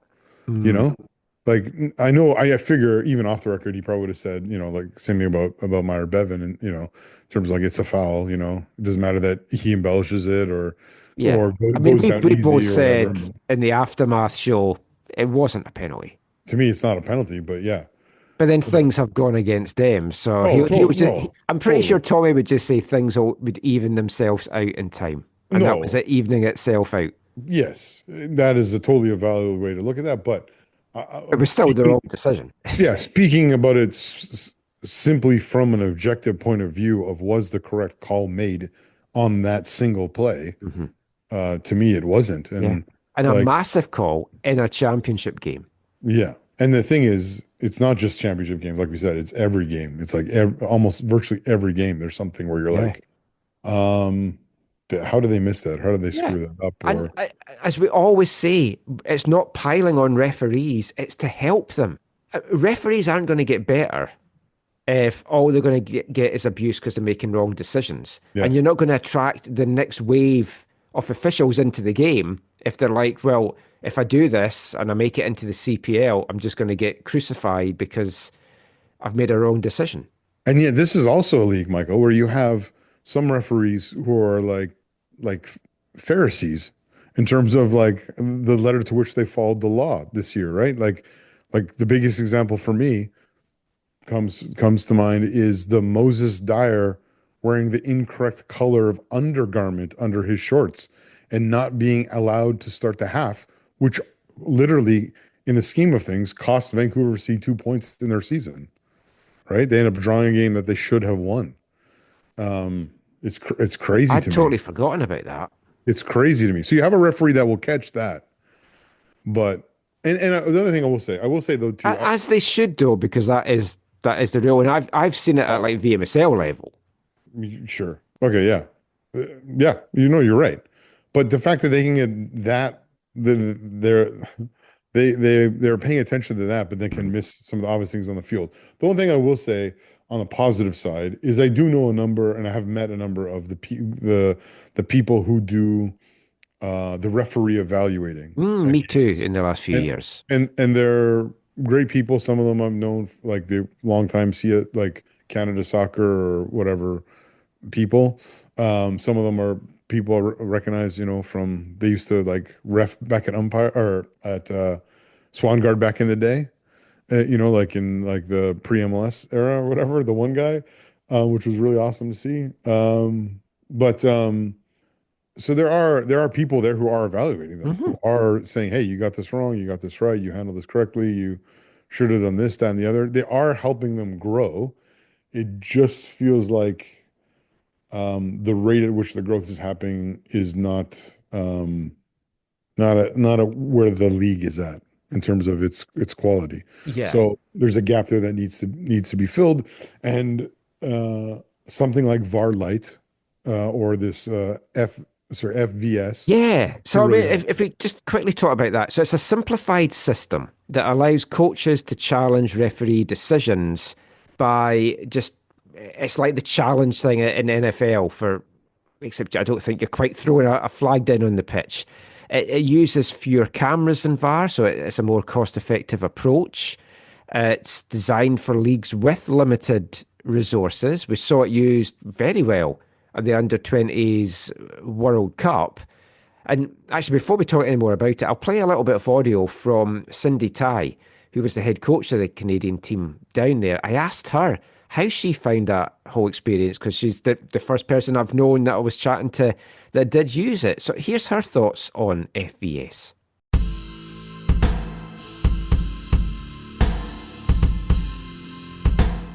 What have you made of the new football referee video support system and the appeals and the 2 or the 3, depending on how the game's playing out, that you can appeal? Do you feel it's been working? Do you prefer that to VAR? Yeah, it's been definitely an interesting process. It's something that they're piloting here at this tournament. We haven't seen too much impact from it, I would say, in terms of times when we have passed our card in. We haven't had anything overturned. I know in other games it has, but definitely has been a challenge, I would say that way. VAR would be definitely more objective, albeit more expensive.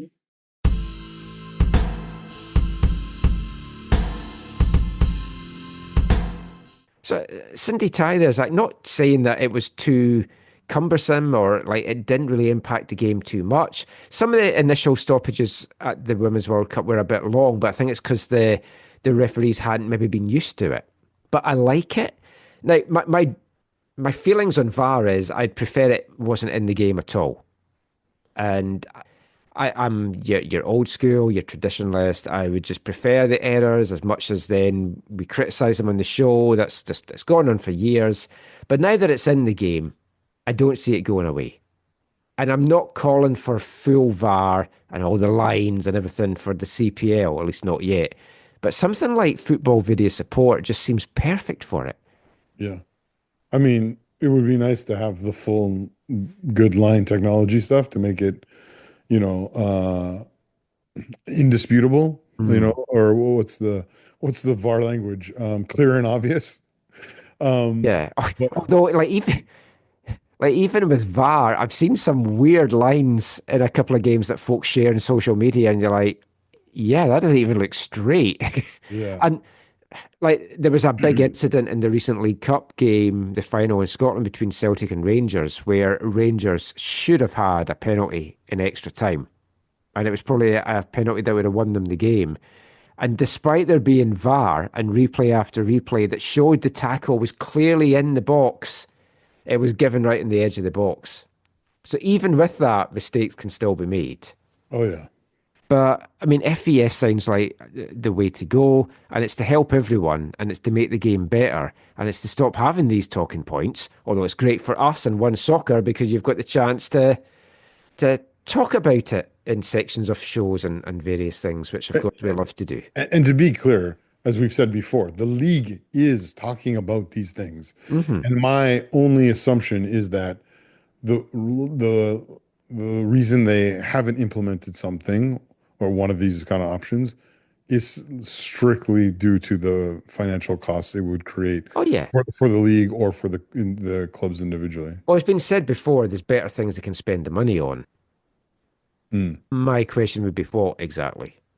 But well, no, it's not about there's better things they can spend the money on. It's that was what was said to me once. They're all losing money, so it's basically not wanting to add more to your debt for the year or your deficit for the year or whatever. Yeah, I mean the whole costings of it would be interesting to see. Maybe one of the sponsors could help fund it, and it would be FVS is brought to you by AFTN.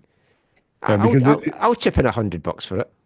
Yeah, because the thing is, it's not even just that there's a cost of the setup, but then you're also increasing the cost per game because you have to have another official or two or whatever, right? Yeah, I did like Tommy's suggestion though that the fourth official can maybe get a bit more involved because they've got the screens down there. Yeah, totally. The whole thing with VAR is that the man in the middle is still, or the woman in the middle is still meant to be the person that's got the ultimate control. And maybe if you're giving the fourth official that, they'd feel a little undermined. I don't know. Mm-hmm. But let us know your thoughts. Would you like to see it? Would FVS be good enough? Would you just like it just to continue as it is, and we can have all these controversial moments? So, what else would you like to see changed in the CPL? I'll throw one at you, and Tommy touched on it, and we've talked about it a lot, and it's the TV coverage, and it is going to change. We just don't know how yet. Yeah. What we do know from Mark Noonan's chat with TSN Radio, I think just before the new year, is full confirmation that the Canadian Premier League now own One Soccer. Yep. I don't know if you saw, I think it was today, yesterday, I think Monday, they put out on their social media, because remember there was that whole, about a month or so ago, there was that whole like, oh my goodness, they're tearing apart the One Soccer studio. Yeah. But there's the whole like construction update. Hey, the new studio that we're developing, you're gonna love it. You can't wait to see it. Blah blah blah blah blah. And it was kind of like under construction or a bare room with like a whatever. I mean, the bronze statue of Kurt Larson was a bit much, but Oh my god. Excuse me, Michael. Wow. I jest. It was more copper, really. Oh man. That's too much. But no, like in all seriousness, the country needs One Soccer. I'm glad it's continuing. They should get us on it. I mean, really, the longest running football podcast in Canada. Why are we not on it? Give us a call. We're happy to do some stuff. Zach wants to do more video. I've got more a face for the radio, but I can wear a mask or something. I think I also have a face made for radio. But it's going to be interesting to see what happens. And Tommy talked about it was great getting the final on CBC. What will that mean in the future? Will there be more games like that? And who produces them? But come to think of it, though, like is One Soccer, could it just be like the UBC radio, where it's like, hey, they're not doing anything else in the middle of the night. Hey, let's the AFTN guys on. Hey, I'm all for that. There you go. That's why our show. It's why we picked 11 o'clock start time, because we're the last show originally on the Sunday, now on the Wednesday. We can go all night long, baby. I do agree with you. The coverage something has to change there. They've been in this long struggle with the CRTC that they're trying to finally get the kind of the blocking that they've received from those places. Obviously, they have a good connection with TELUS, which is helpful, but that's not enough. So no, it's like Rogers and Bell that's blocking it, or Cox blocking, as I would refer to it. There you go. Yeah. I mean, that is something to certainly watch, and there will be some more announcements. We had a chat with Mark Noonan last year, just after the season started, actually, on the show. I'll get in touch with Laura at CPL, and we'll try and get him on as well, since we're getting all our big name guests out early in the show. What else for you would you like to see changing? Could be big, could be small in the CPL. Yeah, I mean, I was thinking about this. I mean, the things are like the kind of the more the macro things, right? Like you long to see the league grow. I think one day it'll be great when the league is 16 teams and you're playing teams twice. You know, I know that's literally a doubling of where they're at right now, but I long for the day when we stably have that. And I think we can. I just don't know if it's 1 decade from now or 2 decades from now that'll kind of be the case. I think it's longer than I hoped. And it was obviously more hope than expectation, I think, with all of us that thought, oh yeah, within 10 years we'll be up to this. Well, for you and I, it was that, but apparently it was in a contract with MediaPro that it was. Yeah, of course, yeah. But so I think But that goes down to our previous chat about infrastructures and stadiums, and it's like it's not there. No, it's very, very difficult. So I'd love to want to see that grow. Yeah, you just want to see the fan bases grow in each of the cities. I'd love to see like away travel grow within the league on the fan side of things. Like I think.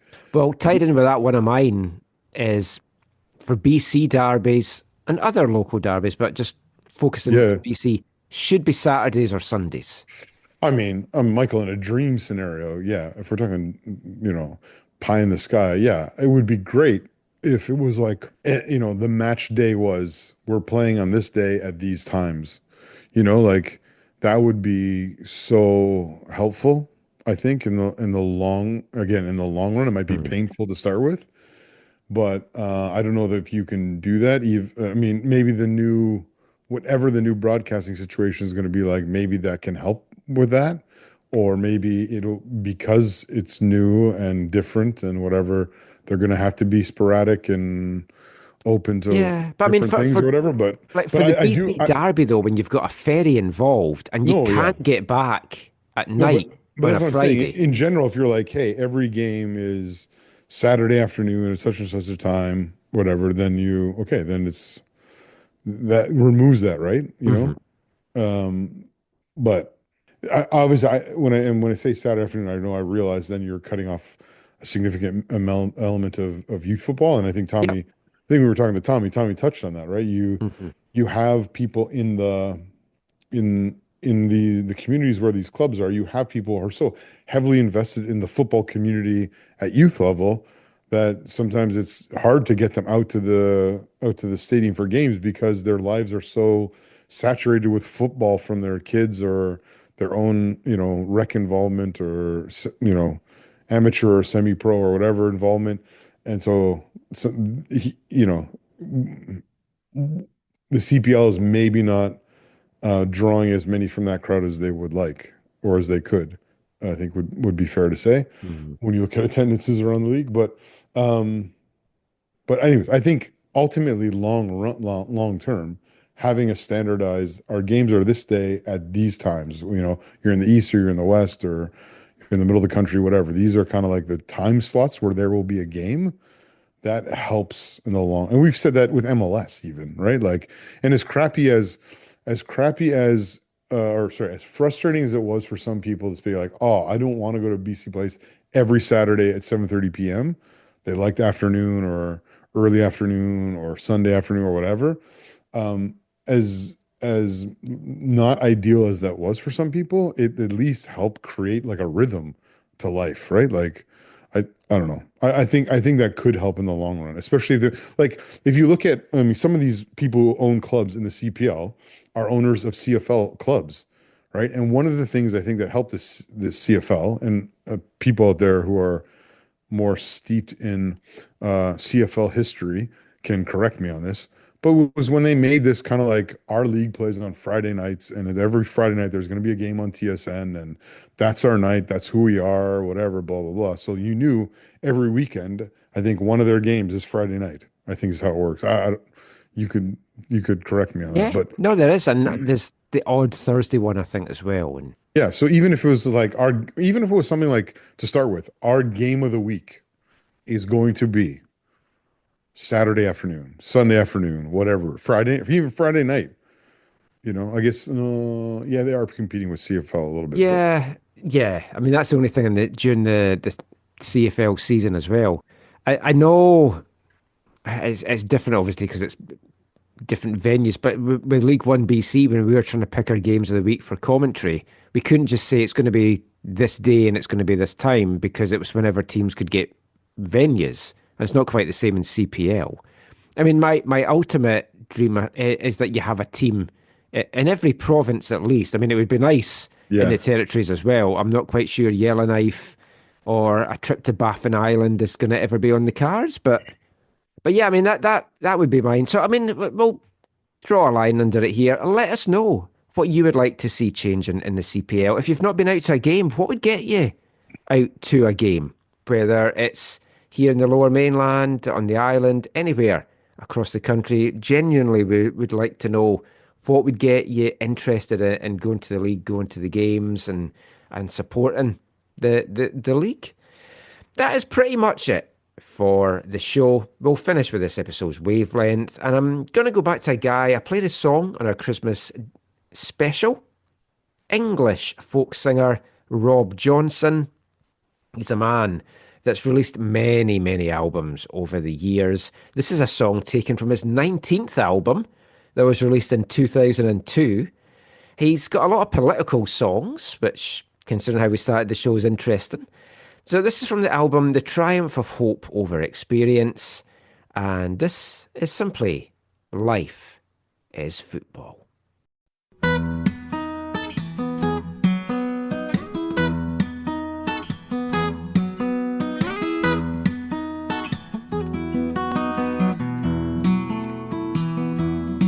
Well, it's the last match of the season. Here we are in the Beehive. Do we have another pint of beer? The time's 2:45. Nothing happens in the first 5 minutes of each game, and well, lately all the other 85 are much the same, with the defence you'd use for goalposts on Sundays down the park. No midfield and a forward line on loan from Noah's Ark. So we have another pint of beer. We roll up to the ground. 5 minutes late. 1-0 down. La la la. La la la, life is football. La la la, la la la, life is football. Life is. Well, then it goes from bad to boring. You thank God there's no third half. No one looks like scoring, and the keeper knits a scarf for the guide dog of the referee. The shop runs out of pies, and no one's sure how, but we accidentally equalise. La la la, la la la, life is football. La la la, la la la, life is football. Life is. Well, some prat in combat trousers shouts without an explanation, "Cocksucker!" at the away fans. Is he offering consolation? The game gets back to normal. Your granny could do better. It's dismal and abysmal, and the keeper knits a sweater. La la la, la la la, life is football. La la la, la la la, life is football. Life is. And the guitars play.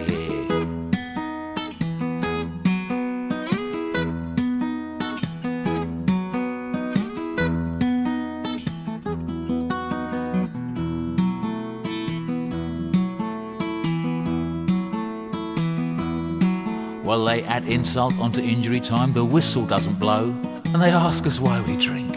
I think it's time to go. There's only so much suffering that's good for any soul. We just get through the turnstile, some bastard gets a goal. La la la, la la la, life is football. La la la, la la la, life is football.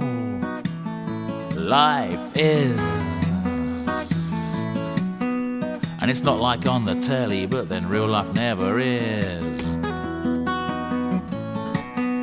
It's not like on the telly, but then real life never is. Life is. Life is. Life is.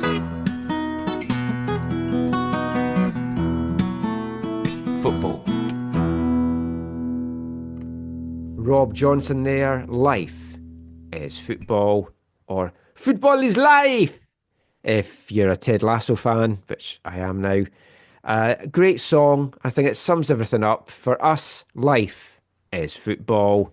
Hopefully you feel that way as well, since you're listening to our 10-hour podcasts every week. Before we go though, Zach, let everyone know where they can find you online, and any final thoughts? I have not joined the Blue Sky yet, but I really, really do need to do that. Final thought, I just want to give a shout out. Bayern Munich finished 2024 by going to Dead Bull Arena in Leipzig and achieve. Oh no, was it at home? I think it was at home. Yeah, it was at home at the Allianz Arena, achieving a 5-1 league victory over Dead Bull Leipzig. Today, Monday, January 6th, Bayern Munich opened their mid-season training camp. Well, they opened the training camp earlier, but they had their first mid-season friendly today.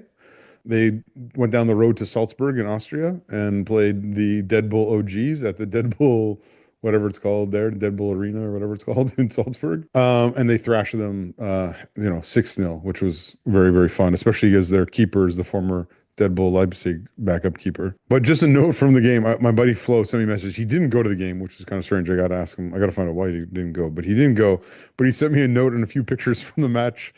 So again, I've told you before, like, their season ticket, like their season ticket Oh, is like yeah. 10 euros, right? It's about 10 euros per ticket in the Sud Curva in the Allianz Arena.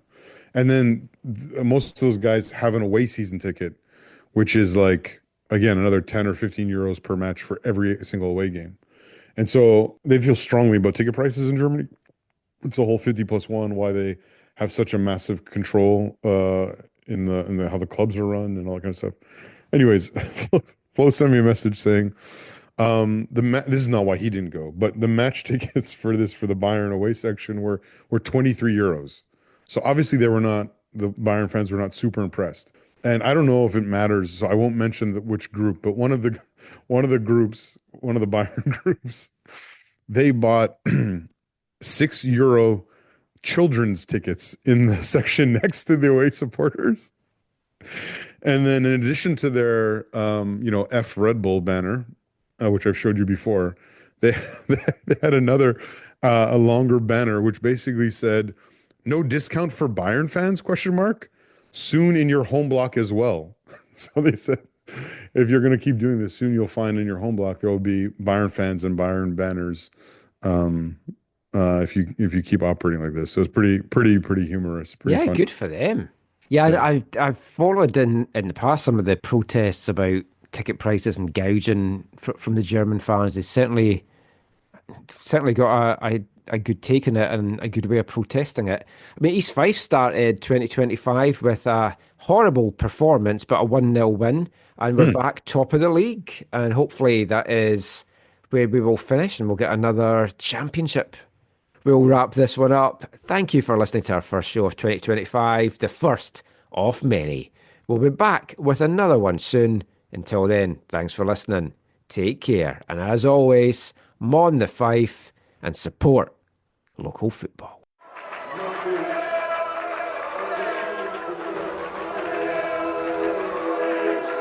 Going to your first match is an experience you never forget.